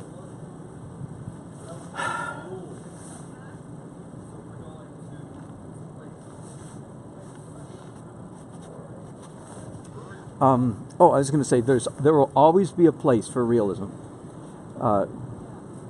There will always be a place for extreme craftsmanship, although I claim that what I'm doing is craftsmanship. It's just it's a slightly different emphasis. But there will always be a place for realism. For one thing, it requires no explanation. People, human beings, myself included, are always impressed by a high degree of similitude rendered by the human hand, myself included.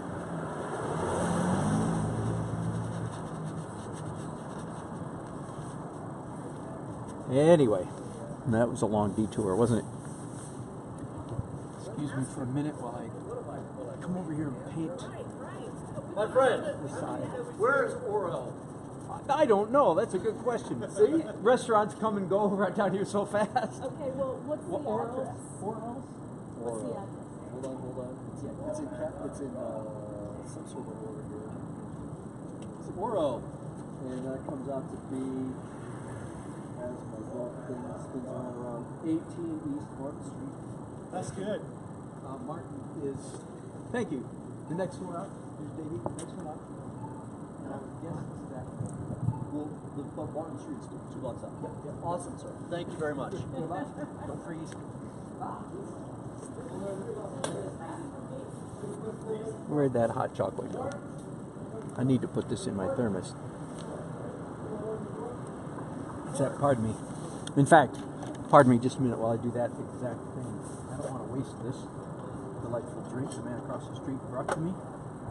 So I'm going to add it to my super duper thermos that'll keep it hot.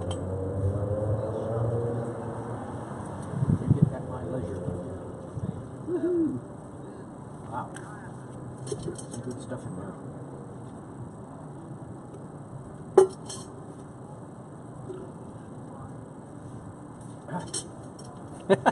I'm trying to get the syrupy, thick chocolate stuff at the bottom of the cup.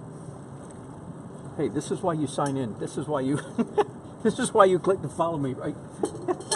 Because you want me to hear me talk about pouring my drinks. hey, this is real life. That's what you get here. Okay, here, let me come back in the camera and see what I'm doing. There, let's try that. This is the ticket for wintertime painting. It is wintertime. Can you believe it? It's March 6th.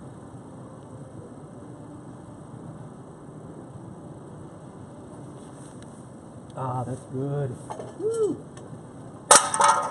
Whoops. I just knocked all my business cards on the street. Sorry.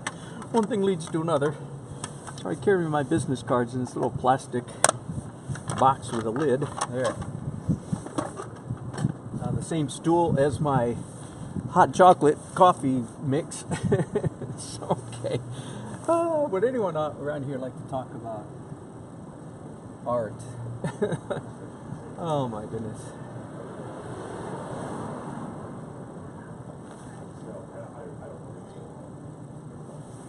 So once again,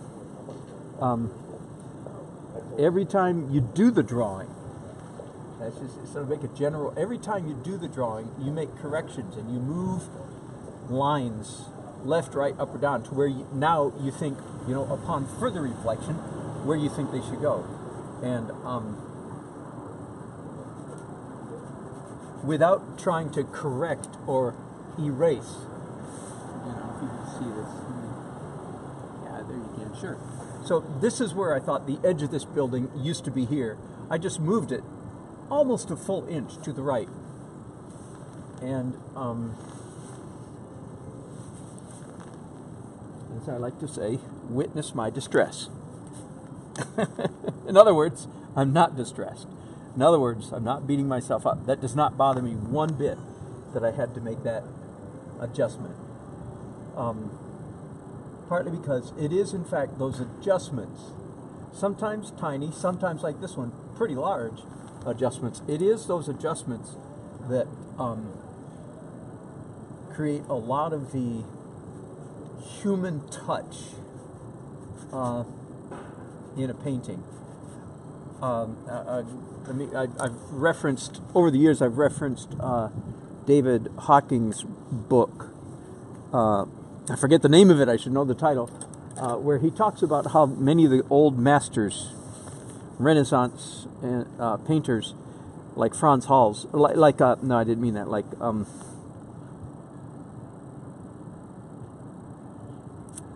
one girl with the pearl earring, who's that? You know, who am I talking about? Anyway, that guy. How they cheated, how they used photomechanical means like the camera obscura and so forth, and mirrors and so forth, to render their objects. And he makes the point, rightly so, he's not the only one, many people have made the point, but including David Hawking, that it is in fact the artist hunting, like I'm doing here, it's the artist hunting for the correct line, the correct placement, the correct line, I'll just leave it at that, that gives art a large part of its human touch. Let me compare it to the art of the world of illustration. I don't know if you know this or not. I was an illustrator for, and still do illustrations, of course, whenever they come by. But it's not what I do most of the time. But in the world of illustration, an awful lot of tracing goes on. An awful lot of tracing, projecting, of all sorts goes on. And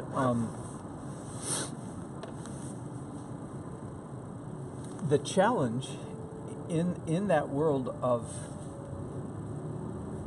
tracing and so forth is, in fact, one of the challenges is then to create a piece of art that looks like it wasn't traced. If you do, because when you trace something, you don't have, there's no hunt. The artist doesn't make erroneous marks. There's an overconfidence in the artist's strokes from beginning. Make a change right here. Speaking of changes, and I don't usually erase things like I just did, but right there, if I don't erase it, I won't remember what I'm doing. So I did just an unusual thing and made a eraser, if you will, erased something. When you trace something, your hand's not hunting for the image. You just trace it, and then it tends to look traced because it's too confident, too bold. There's no erroneous marks. And I have heard years and years and years ago, maybe even in college, I remember hearing the theory put forward that it is in fact the artist's erroneous marks while the artist looks for the right spot. It is the erroneous marks that actually give the work of art some of its charm and beauty. And I really think, I was reserved about that for a long time. It's like, I don't know. But I've come to believe that really is true. That part of the beauty of a work of art is the human touch, the human-like touch, which sort of means to screw up is human, to err is human. Unless you're from Texas, then it's to err is human. There we go. Okay, all you Texans, there you go. Most of the rest of the world, to err is human. The process of looking for where does this and that line go, which you see all over in my paintings. So I could hear, sure, you're saying, oh sure, you just believe that now because you screw up and you want to give yourself an excuse. Yeah, maybe. I don't think so, but I'll be nice and say, yeah, maybe. I'll be humble for a moment. Say, maybe. But no, I really think there is something to it. So, but I'm convinced, there's no question in my mind that when you're dealing in underpainting, layers and layers of underpainting, that a moderate, a significant maybe, smattering, a significant smattering of errors actually makes the painting better. Because if there is not a significant smattering of errors, the painting will appear stilted, predictable. Again, pedantic is the word I've used several times tonight already. So that's what I'm saying. Like I say, that's my story. I'm sticking with it.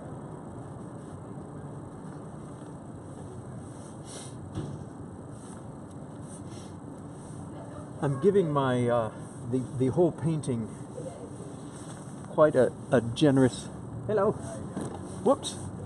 Quite a generous influx of blue with this layer, and I'm okay with that.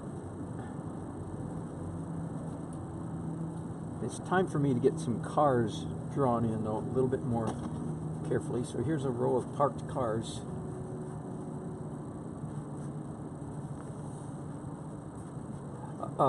When you paint a row of parked cars, in my opinion, you paint the row of cars en masse. E-N-M-A-S-S, I think? Or is there an E in there at the end? Anyway, you paint as a unit. You paint the row of cars as a shape. You don't paint car. In my opinion, you don't paint car. Again, you want to. That will result in a overly contrived feeling.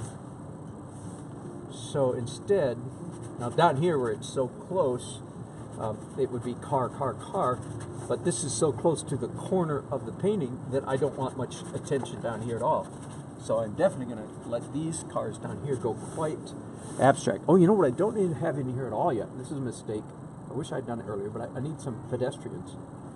I need some people. I don't need, but I want. There we go. I really want some people in this scene. As you can see, I've slowed down quite a bit here, just in my approach to this painting. And I think, okay, here's one of the questions I have. I have two cars here. This blue little Ford something. I don't care. I never put the Ford on a car. The name. It's that car or a Jeep, the red Jeep. I'm trying to decide. I have more of the Jeep drawn in right now. But the Jeep is so distinctive. I am a little concerned. Yeah, you know what? This is, okay, so I have the Jeep. Actually, I thought I was going to go Jeep, but I don't think so. It draws too much attention to itself. You know, the shape of the front grille of a Jeep is so distinctive. Whereas all the other cars in the world, all the other, you know, medium, small cars, kind of all look the same. So anyway, I'm making a big change here from a Jeep to a Ford something. And again, I don't want it to look like a Ford. I just want it to look like a compact car. Because I don't want people to looking at it at my painting go, oh, Jeep commercial. So that's an unusual change for me to make this late in the game. Usually I would have thought about that before now and you know, begun, but there, I'm already rendered it mostly, so that'll do. I don't like to, you know, render things this late in the game, by the way. That's unusual for me to change my mind. But I think I can get away with it. Okay, some more pedestrians here. See? Please. I'm gonna come back and see, okay? Okay. I want a girl walking by. I heard somebody say, I want to see. And then she didn't come over, so I peeked around and said, well, come on over. People usually give artists lots of space because they, of course, think most artists are kind of shy. they want, they don't particularly like people nosing in. But of course, as you know, I'm quite the opposite.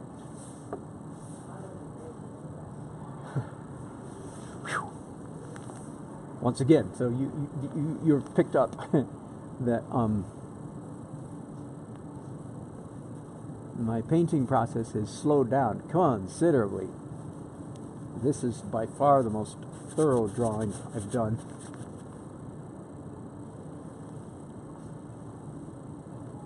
Of the night.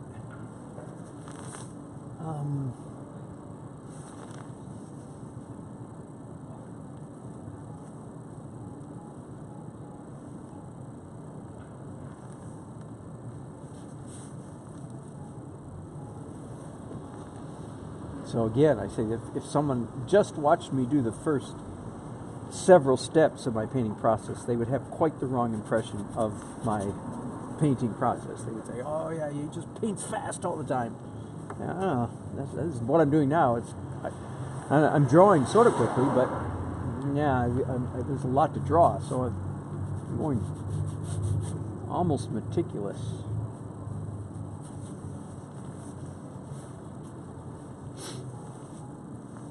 And I've got a feeling, we'll see, I've got a feeling because I'm doing this drawing perhaps more carefully than I usually do, I may do less pencil drawing than usual. That will, I don't have to worry about that till the moment comes.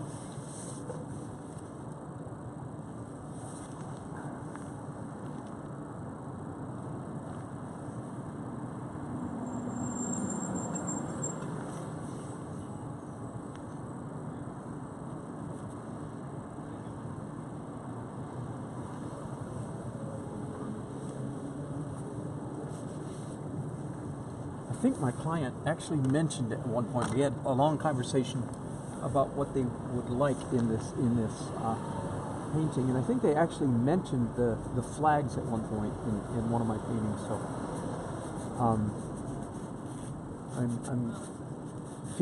I feel free to go ahead and include those. Okay, all of a sudden, I think I'm done with that step of the process. Now, normally I do pencil drawing at this point. Let me take a minute after I clean up these brushes. Let me take a minute and step back, which I don't do enough of, by the way. I don't step back and look at my paintings often enough. Yeah, I think I'm liking it.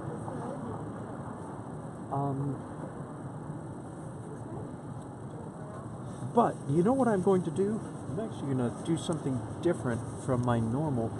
As I said, normal is, at this point, I draw the image twice. Once with brushes and once with pencil.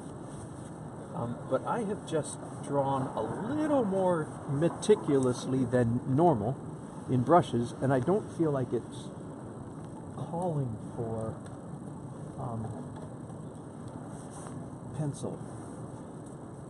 So I'm going to go ahead. I'm going to skip a stage. Oh, wait a minute. There were supposed to be branches. Hang on. Meet. Hold the press and stop the presses. Yeah, hang on.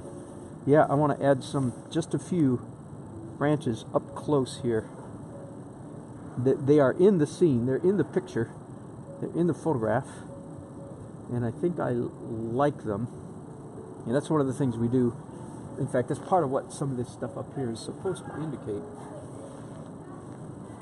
are these close branches.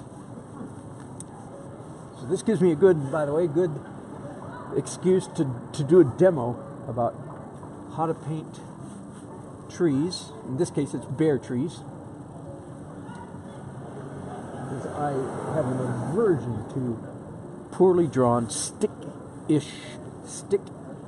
trees. Do you know my sticky trees? I don't mean they're sticky like glue. I mean they're stick-ish. Too many, not enough sticks. So, of course, painting with two hands really helps. You can do this with one hand. Just takes, of course, twice as long. But it's where you just put your hand in a branch-y mode and push the go button and let your hands draw what eventually will look like thousands of branches very quickly. Okay, I just realized that when I stand in front of the camera, there we go, exposure, there we go. When I stand with my black jacket, the camera goes all dark and it changes exposure and then it takes a while to straighten out. So I'll try to avoid putting my black jacket right in the middle of your view.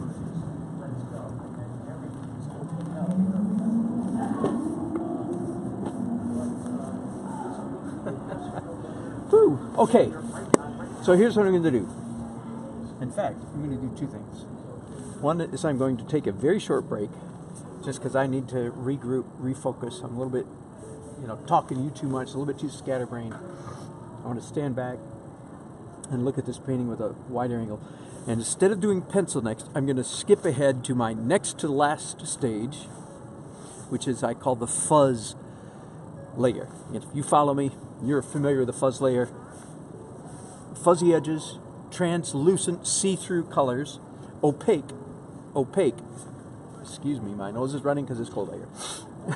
Local, fuzz layer, glow, and local color. Anyway, and then sometimes after doing the fuzz layer, I come back and do pencil. So that's what I'm going to do tonight. I'm going to do, next is going to be fuzz, soft edges, and then come back and do pencil. Then I'll be into my last layer. Lots of words. Forgive me. I'm going to stop right there, take a little... Hey, welcome back. So, took a little break, sat back for just a few minutes and stared at the painting and said, okay, I think I'm okay. I think it's going okay. The first thing I'm going to do, again, this is the fuzz layer, which means layers of translucent. That's a very important word. Forgive me, but it's people who aren't very good with language. And there's no shame in that. We're all just good at different things, but often get these terms mixed up. Transparent and translucent. Okay, so just be clear. I think if you just think about it for a minute, you go, oh yeah, I know the difference. Transparent is like glass. Translucent is like wax paper. Okay. Trans waxwit. Translucent is like wax paper. Transparent is like glass. Okay. Anyway, so this layer is all about translucence, so you can see through it, but it's fuzzy. That's why I often call it the fuzz layer.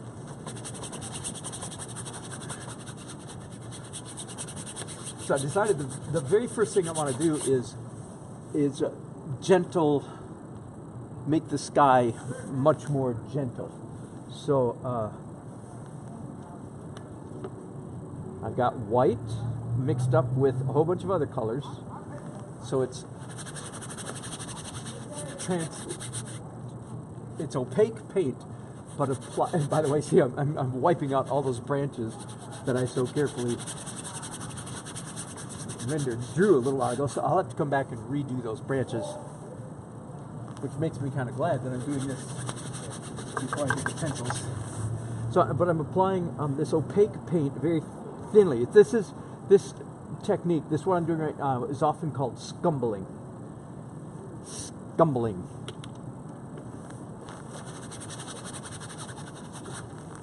I think you can see me. Let me try to zoom in here. So again, so the auto exposure gets corrected. Come on. There we go. Okay, so we can still see these crazy initial strokes that I put on the canvas. You can still see them, but they're pushed back somewhat. And the question is, how far back? That's right. That is a good question. And that's what I'm going to try to do the right amount of right now. How far back do I push it? How much do I make this? The other thing about fuzz layer is that it's soft edges. Again, the glow layer. Glowing means the edges are very soft. So I want to soften the edges of these buildings back here. Make them look like they're a little bit farther away than they did before I glowed them. Before I glowed them. Making up words. I make up words left, right, and center around here, don't I? And once again, I'm wiping out all those lovely branches that I drew just a little while ago, but no big deal. It didn't take me too long to render them the first time, so it won't take me too long next time either.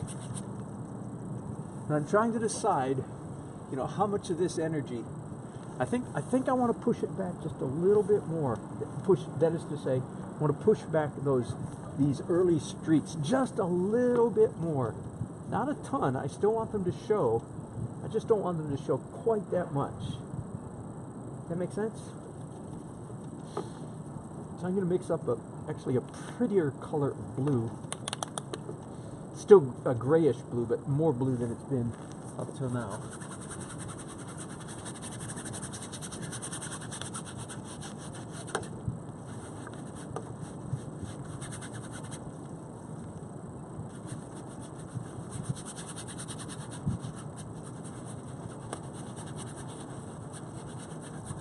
By the way, what I'm doing right now is not, I'm painting blue because the sky is blue. Quite the contrary. No. This is not blue sky. This is clouds. It's definitely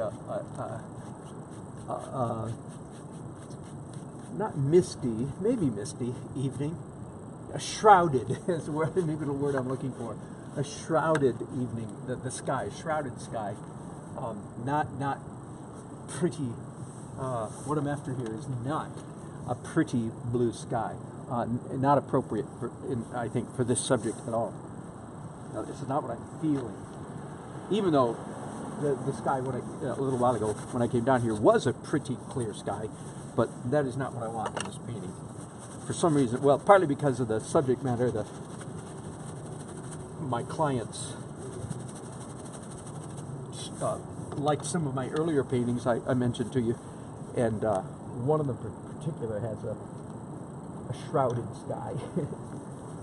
For some reason, I'm liking that word to describe this at the moment.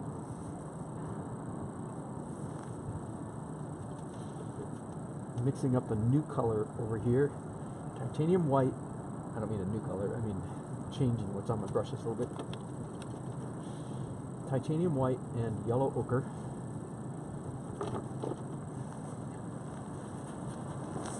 Too much white.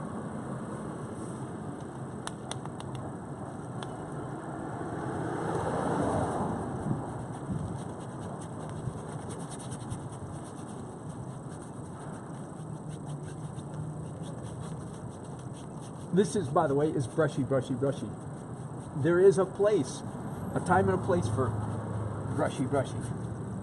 It is any time you're intentionally diminishing. And I usually like to say, forgive me, I usually say it whenever you are intentionally obfuscating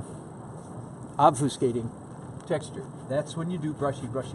And I like my students to go, obfu what? I've never done that in my life. And I go, exactly. And that's roughly how often you should do brushy. So only when you're intentionally diminishing, pushing back, obscuring, pushing back, diminishing texture, that's when it's okay to stumble or do brushy. And of course, that is exactly what I'm doing right now, is intentionally obfuscating texture. How much? That's a good question. And I hope that I do the right amount. Not too much, not too little. Doesn't that describe the whole painting process pretty well? Not too much, not too little. Yeah, that's what painting is. We hope we do it. Not too much, not too little.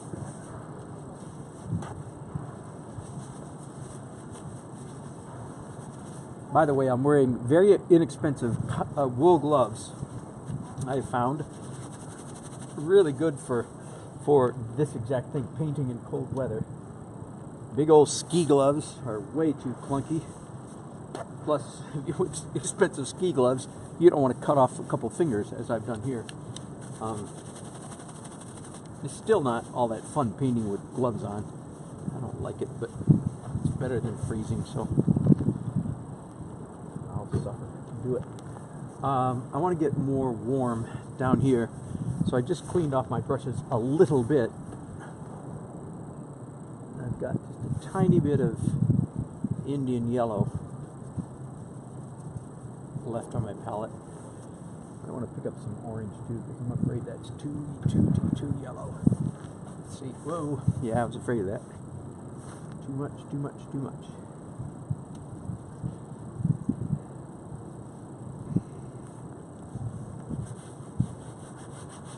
Ooh, now it looks like a Turner sky. Which is not exactly what I want, by the way, but it does look like a Turner sky. Turner who? I forget, what's his first name? 19th century Hudson River School, or English, actually, sorry. Romantic landscape painter. Turner. Yeah, English. Not Hudson River School. A lot of similarity between him and the Hudson River School. Anyway, that, for a minute there, it looked like his. Now I've muted it down. Now it doesn't look like his so much anymore. I don't really want to look like his skies are. He does really crazy skies. Maybe someday, if I'm a better painter, I want to paint like him. But right now, I don't want to paint like him. It's a little bit too crazy for me. In the sky department, that is.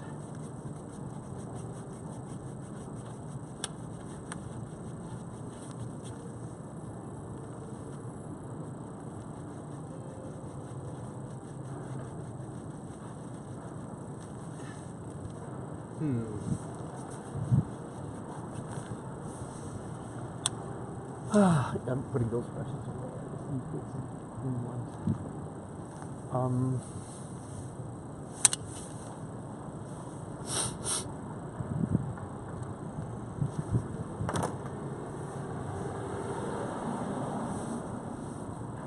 Okay, I've got a mess over here. Just on my palette. I need to take a minute to clean up. Sorry for the break, but I can take a few minutes break just to get things a little bit cleaned up, and then I can get to the paint. Sorry.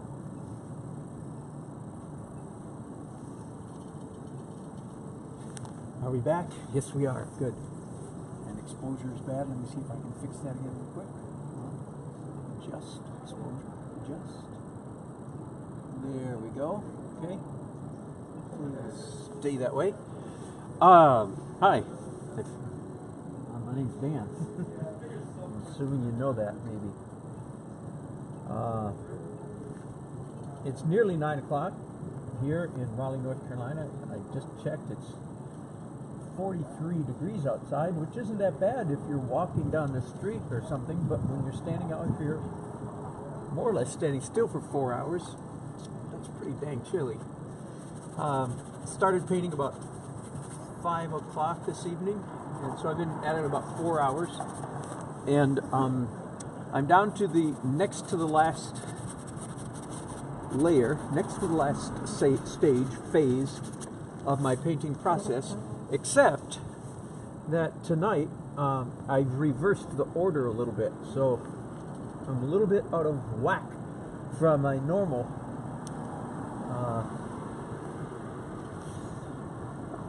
in the last, I did a little bit of painting without you looking, forgive me. Just had to be by myself for just a few minutes there. And I did a bunch in the sky. Again, let me try to get this photo exposure adjust. There we go. You're still getting a lot of glare, but I did a lot in the sky. And in the course of doing the sky, I completely wiped out all the drawing that I fairly carefully did on these buildings, this building, this tree. So you could call that a good case of bad planning, perhaps. I'm not really upset about it because it's what needed to happen. That area up there was overdrawn. Now I've underdrawn it. And I may come back, probably will come back again, either with pencils or brushes. I don't know which yet. And redraw, or as I like to say sometimes, re-linify. See, I have two things that I do off, two steps, a whole bunch of steps. So two of them would be called relinify, that is, add more lines to my painting, and delinify, which is take lines out of my painting. So I just delinified a whole bunch, but I think I'm going to go back in there in a little while and now relinify much of what I just delinified. I'm sorry, this is getting a little bit crazy. It might be getting late. Maybe it's time for me to pack up and go home. I did check. Did I say it's 43 degrees out here? Yeah, I said that already, didn't I? Which isn't all that cold unless you're standing still. I'm just beginning to sound like a whiner now, so I'll stop there. But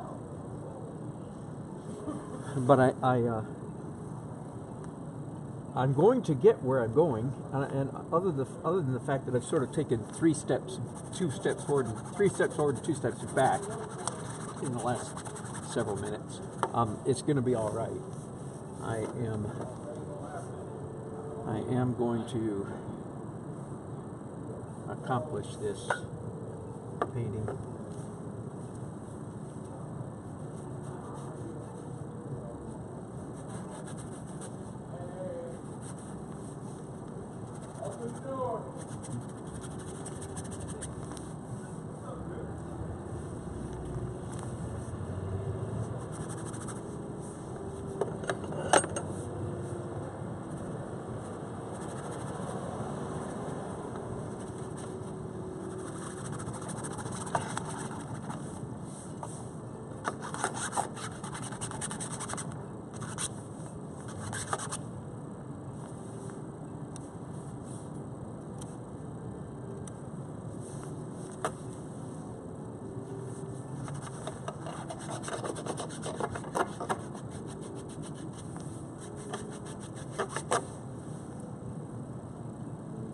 Now I'm basically just fuzzing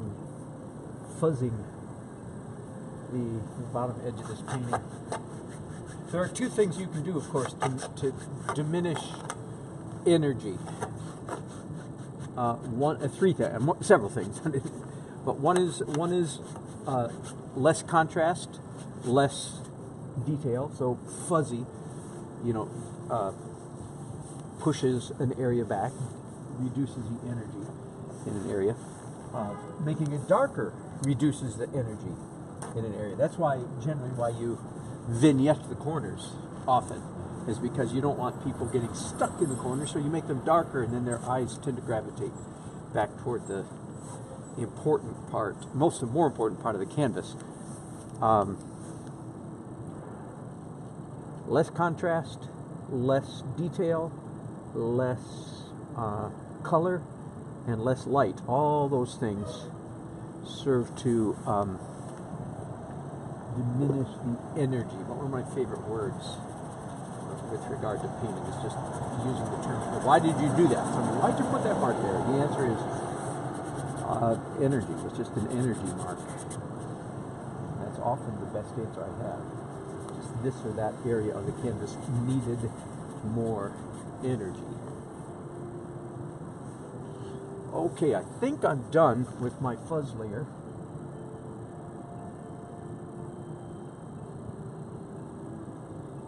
And now I'm sure, normally my fuzz layer is my penultimate or next to last layer. But tonight that is clearly not the case. Because now I need to relinify, add more linear energy to the painting. And whereas a little while ago I did it with brushes, now I'm going to do it with pencils. And my guess is that I'm going to do pencils and brushes. That is, I'm going to draw again, So this will be the 5th time, I believe.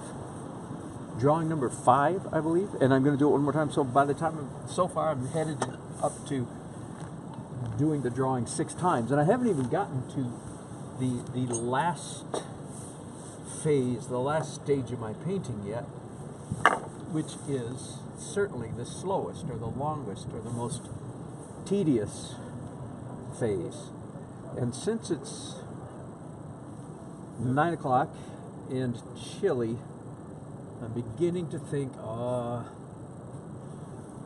probably won't finish that layer tonight, which is, it's life. And it's just life. I'm not going to cry about it too much. It's like I would have liked to have finished, but it's just doesn't look like it's going to happen.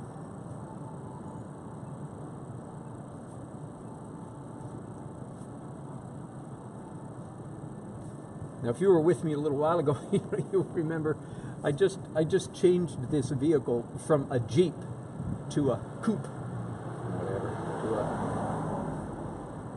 a little compact car, which I don't usually like making adjustments that drastic this late in the process, but I just decided on further reflection that the Jeep was just a mistake.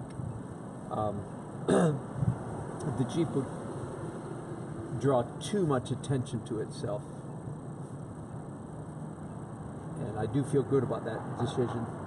The only bad part is now I'm having to do more drawing at this stage of the process than I would like.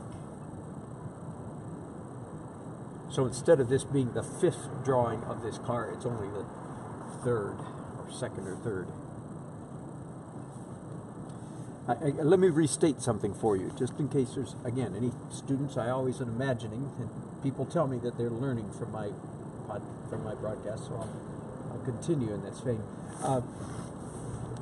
I keep talking about how many times, speak often about how many times I've drawn the subject, the image.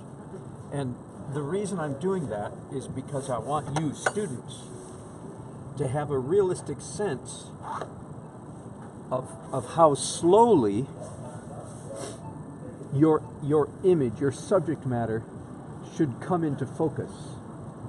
A universal tendency among younger, I don't mean younger, but less developed painters is to try to rush, I call it rush to judgment. There's a tendency to want to hurry up and nail the thing down. And I believe I understand that impulse. Let me move this so you're not just seeing the back of my head. I think I understand that impulse. It's very often because there's a little bit of nervousness among many student artists. There's an insecurity, which anybody that doesn't understand insecurity is lying. There's an insecurity about the drawing process. You're not sure you can nail it down, so you want to hurry up and nail it down so you can, in a sense, begin having fun painting. But what I recommend very strongly is that, in fact, you don't do that. Don't rush to judgment. Take your time, draw it again, and each time a little bit, just a little bit more realistically than the time before. I hope that makes sense to you. So you don't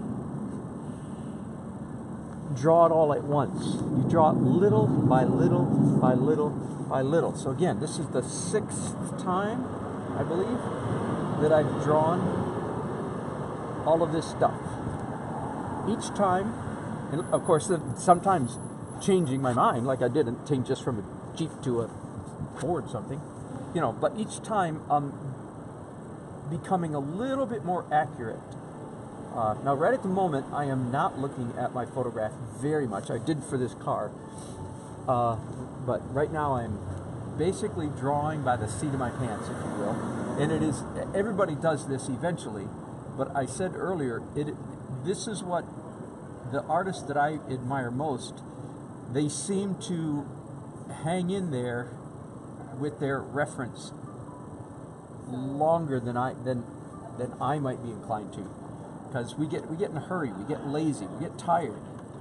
We've been out here for 4 hours, for goodness sakes, and we're tired, it's cold, we're hungry. Actually, I'm just barely warm enough. And I'm not starving. I keep drinking my hot coffee chocolate stuff. So anyway, but I am somewhat tired. Okay, so now I'm going to draw this Capitol building again, 6th time I've drawn this crazy building. Normally, each drawing builds on the one before, but in fact, this time, I pretty much obliterated my last drawing. So that's unusual. That is not what I normally do. I don't mean draw it and then wipe it out and draw it again. No. But it got obliterated because I was fuzzing the whole painting. It needed fuzzing, but now after having fuzzed it, now it needs drawing again. So as a matter of fact, at the moment, I am drawing too many lines for this painting. But you and I both know I have one very, very important phase, layer of the painting to go yet, my light opaque highlights. And that stage of the painting will in fact cover up many of these lines. Now here's a good trick that I'm sort of hinting at right now, but let me spell it out for you. Here's a good trick. I'm going to assume that you're on the same journey I am, that you want to do paintings that are, just for the sake of conversation, let's assume, you want to do paintings that are very accurate. You don't want mistakes in your paintings, but at the same time, you want them very loose. Does that fit you? I know that it fits many, many, many, many artists. They want to be accurate, but they want to be loose. Here's a good trick. I'm actually modeling it for you right here. Let me zoom in even a little more.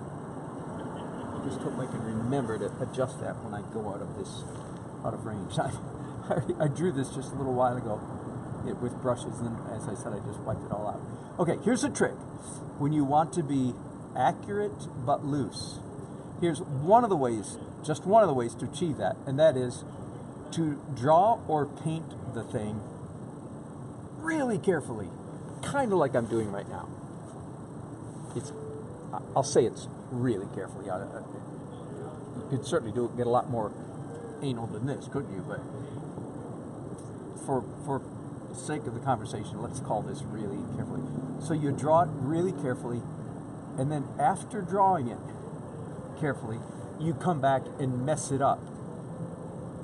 But not mess it up, not as much as I did a few minutes ago, but mess it up so you can still see your careful, accurate drawing, but it doesn't feel overly stiff anymore because it's got mess up on top of it. Does that make sense? So some of you who are struggling to find this balance, you should try this little trick. Whatever it is you're doing, be that a human figure or the proverbial peach in a bowl, still life, whatever it may be, you want to be realistic, yet you want to be loose. That fits a lot of us. It's a lot of us are on that journey. I am admittedly on that journey. So one way to do that is to do what I'm doing right now. Draw it kind of accurately, or paint it. You don't have to do it with pencils. You paint it carefully and then mess it up. And that is, in fact, exactly what I'm going to do in the last 2 steps of this painting process. Right now, I'm on the draw it carefully part of the, again, for the 6th time, of course. I'm on the draw it carefully part of that continuum. When I come back and do light opaque highlights, I will switch over to the mess it up phase. And mess it up in quotation marks. Am I still in the viewfinder? You saw my air quotes, didn't you? Mess it up just the right amount. That's the challenge of painting, isn't it? What's just the right amount? Yeah, good question. That's like a good cook, you know, saying you do something, you put in salt and pepper to taste, quote unquote, to taste. Well, whose taste? Yeah, you're right, exactly. Good question. Anyway, so did you catch that? Do something neat. I've discovered that I do this not terribly infrequently when I'm painting figures, people in a landscape, like a cityscape, and I want people walking down the street, and I want them to be accurate because that's a mistake you cannot get away with. You can't have people that look like, you know, balloons. You can't have people that look like whatever, stick people, hippopotamuses, whatever you want to get. They have to look like people. And some of you have a hard time doing accurate people. So one of the solutions is, you know, stick your tongue out, do some tongue drawing, painting, draw them pretty darn accurately, and then come back and mess them up. And I, in fact, follow that process, not infrequently.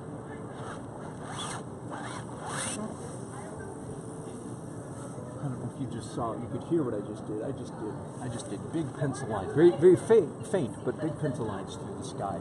A very common trick of mine. Any trick done too often can become a rut, but I try not to do it too often. Those are energy marks. Those are art marks. That was not realism. That was definitely expressive or art marks. And I could, in the last stage, light opaque highlights, I will cover up those if I find I don't like them. I think you understand that.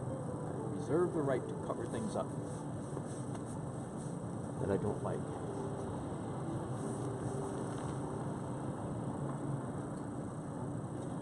Another comment about all of this drawing. I do want the drawing to be somewhat accurate, but way more important than accuracy is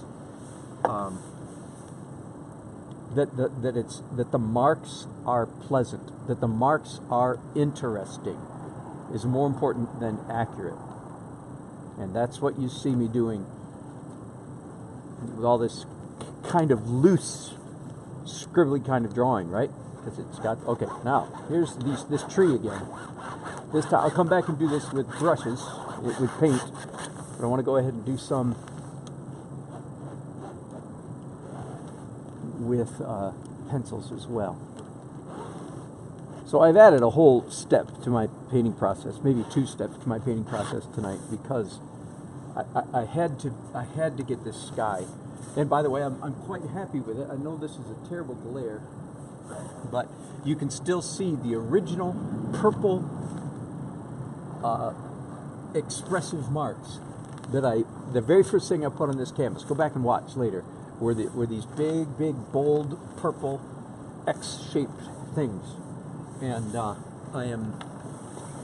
you can still see them, but they're pushed back a good bit. And I'm quite happy with the effect.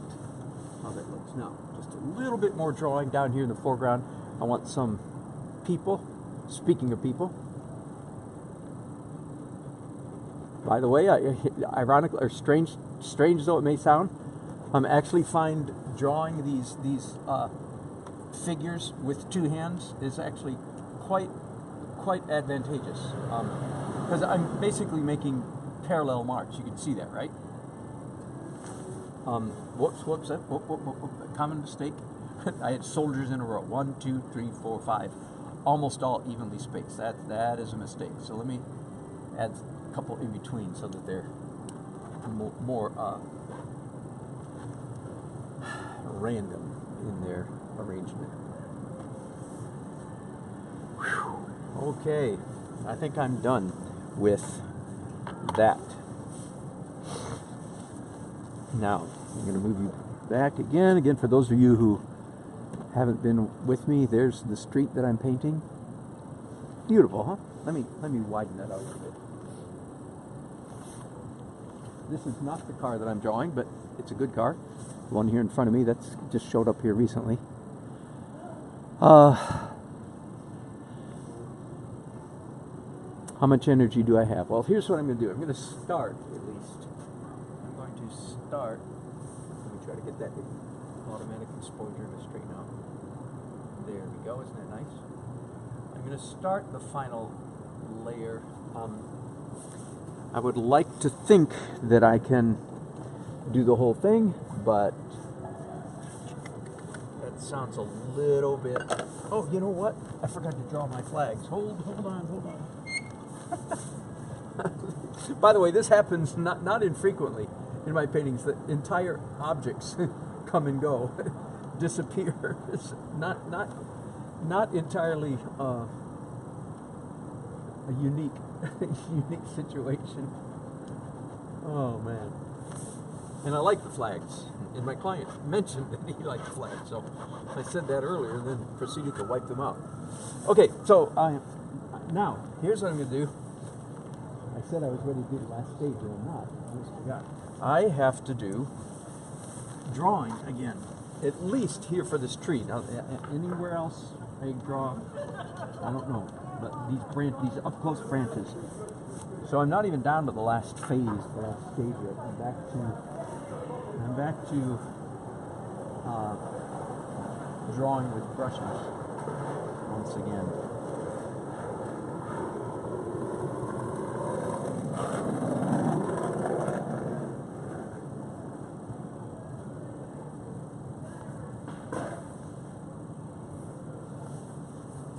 Here I am once again completely in your way, causing the exposure of the camera to get all whacked up.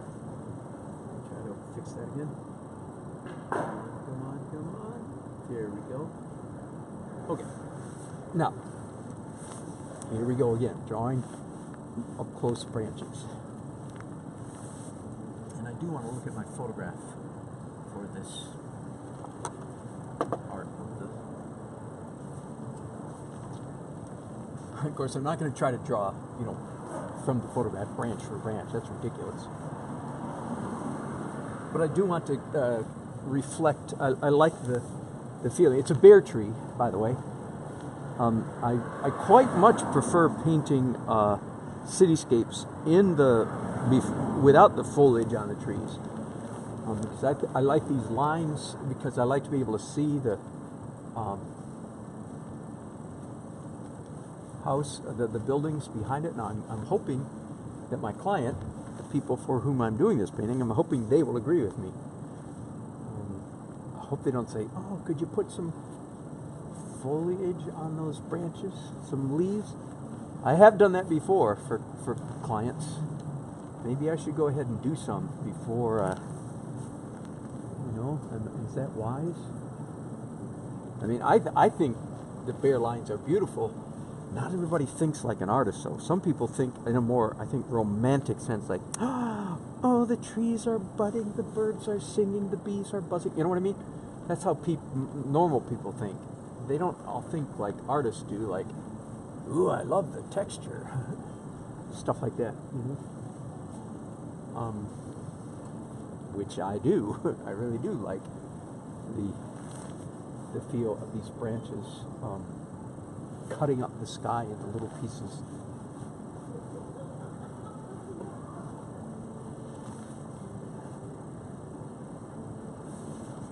Let me think about that.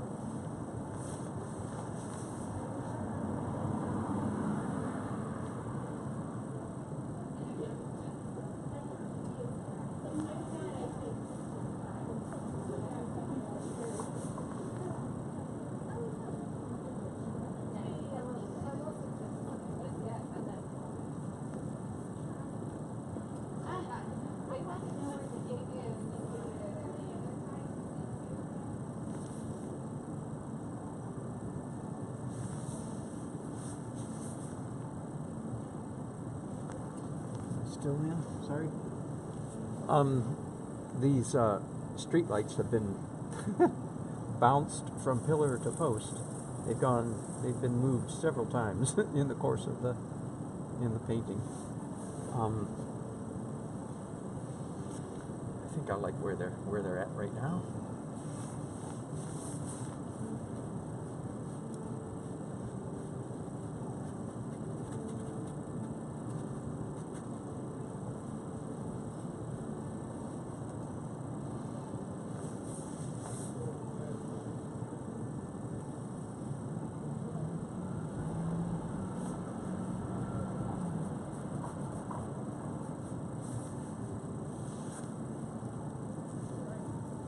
I keep finding things that I need to redo. So at the moment, I need to redraw this up-close car.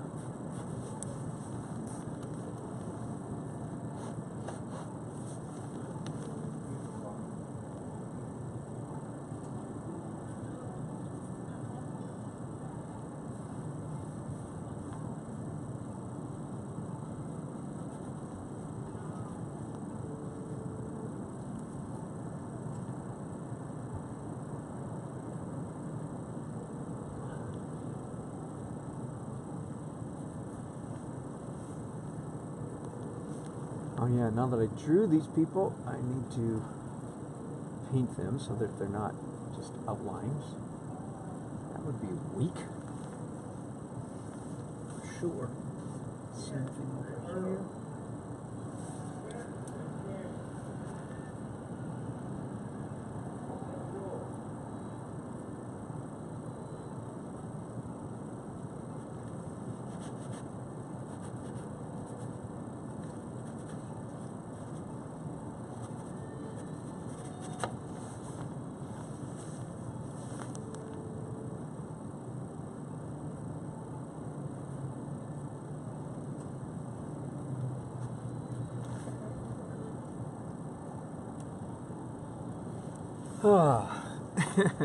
That sigh right there, that might mean it's kind of time to think about packing it up. I don't know.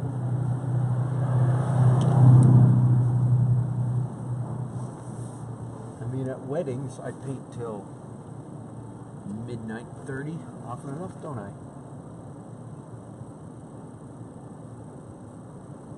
Yeah, but when I do that, well, it's not 40 degrees for one thing, but the other is I usually try to make sure I arrive at those receptions fairly fresh, which I was not able to do today. Got here fairly stale.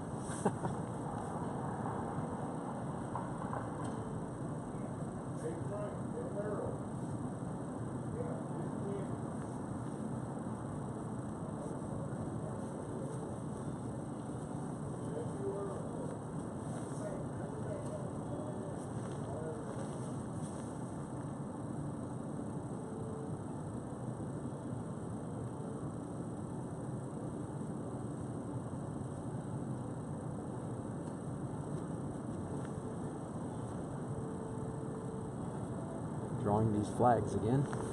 Maybe I won't wipe them out this time. Maybe I'll keep them in.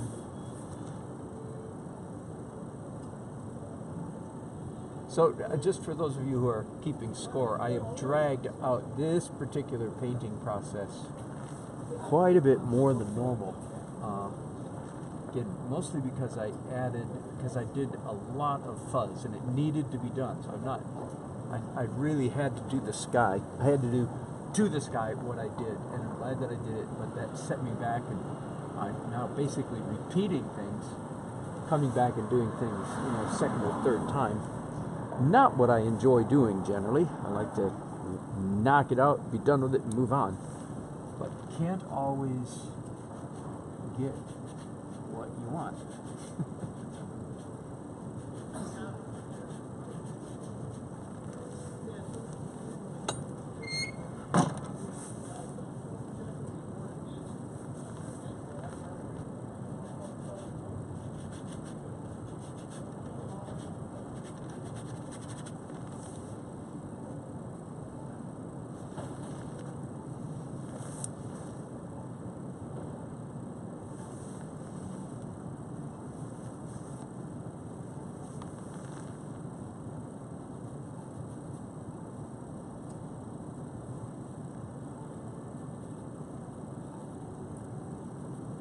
So you've seen me do the pencil thing. I've got 2 layers of pencil drawing in this painting. The first one is almost completely lost under the layers. The second one is still quite apparent, and again, it's unusual, very unconventional to include pencil lines in an oil painting. But I exercise a great deal of control over how much of that pencil I allow to show through. So I just want as much as makes for a better painting. In the last two stages, I spend quite a bit of attention on how much of those pencil lines get obliterated. And yeah, obliterated is the word. They get pushed out of sight to a surprising degree.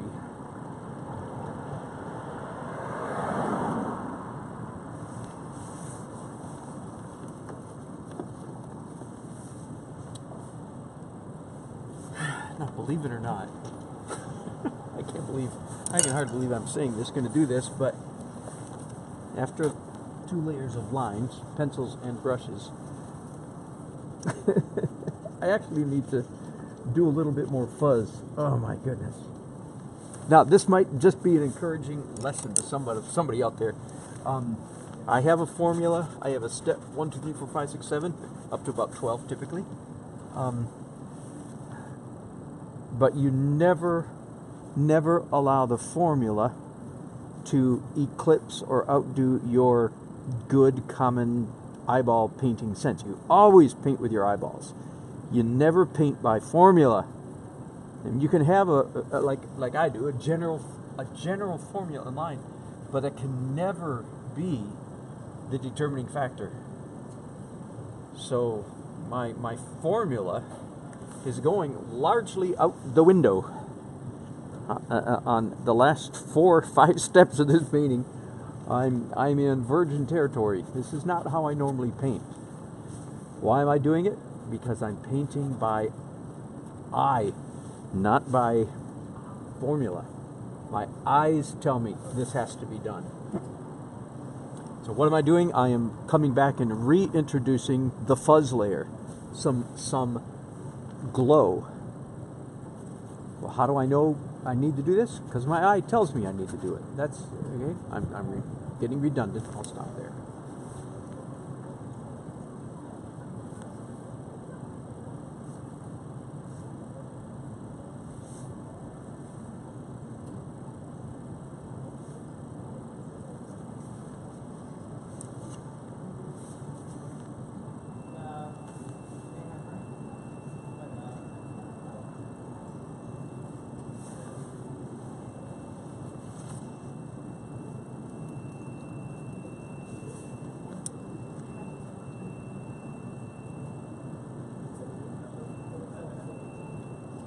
And my fuzz layer this time around is much more restricted than it was last time. Last time I went pretty wild and added a lot of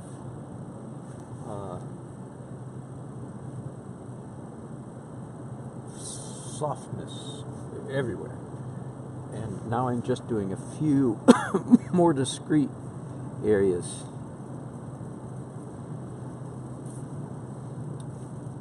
Again, this fuzz layer is one of the most recent developments in my painting, in my personal painting journey technique.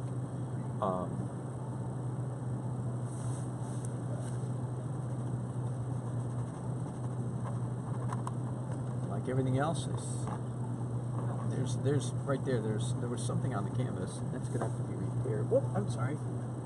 Out of your field of vision. I'm so sorry when that happens.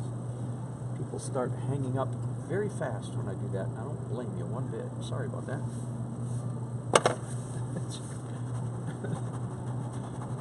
Anyway, there was something on the canvas down here, and I'm actually going to have to do some touch-up in the final stage of the painting to fix that little bit of whatever it was. There was something not nice. I don't know what it was. It was not a hair, but I'm not sure what it was. Doesn't matter.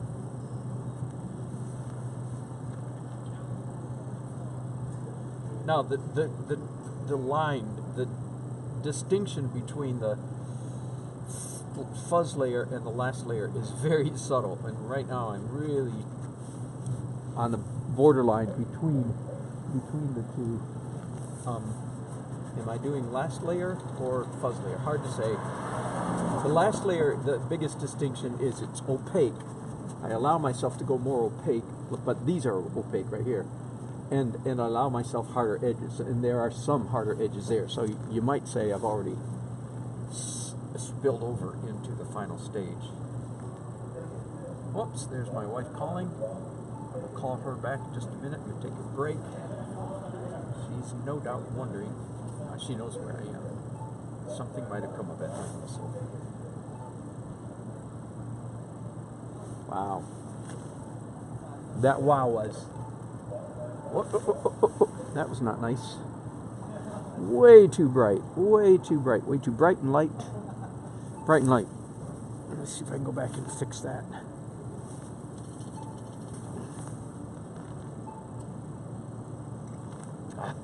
Even that's too bright. Dry brush.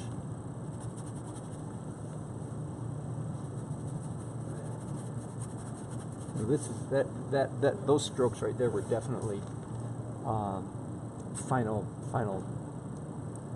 steps kind of painting. Light opaque highlights is the last layer, and I'm definitely not going to sadly definitely not going to finish this painting out here tonight, which disappoints me, but such is life. Probably paint better when I'm fresh and rested tomorrow and get to look at the whole thing with fresh new eyes.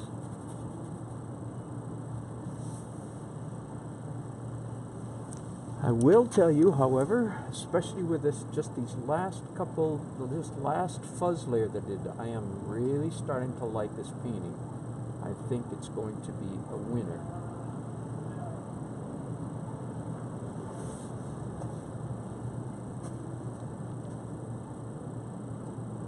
That's always a good feeling when you get that. You don't always get that feeling. It's nice when it comes.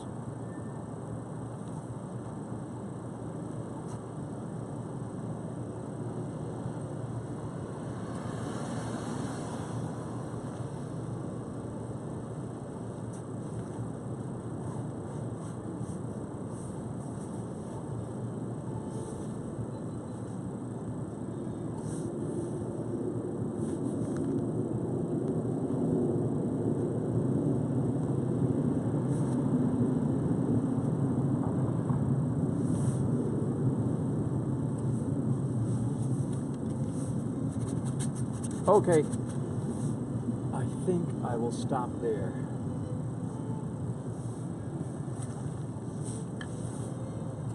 Just in time for the owner of the car right next to me to come up, get in his car, and drive away.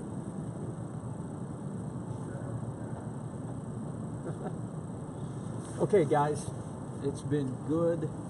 I'm going to leave you now. I'm going to pack up. It'll take me half an hour to pack up. I'll get home after 10 o'clock, after 10:30. That's a good day's work. I look forward. The good news is I'm excited about the painting. I'm happy about where it's. That's a really good place to end a painting, is when you're happy with it. And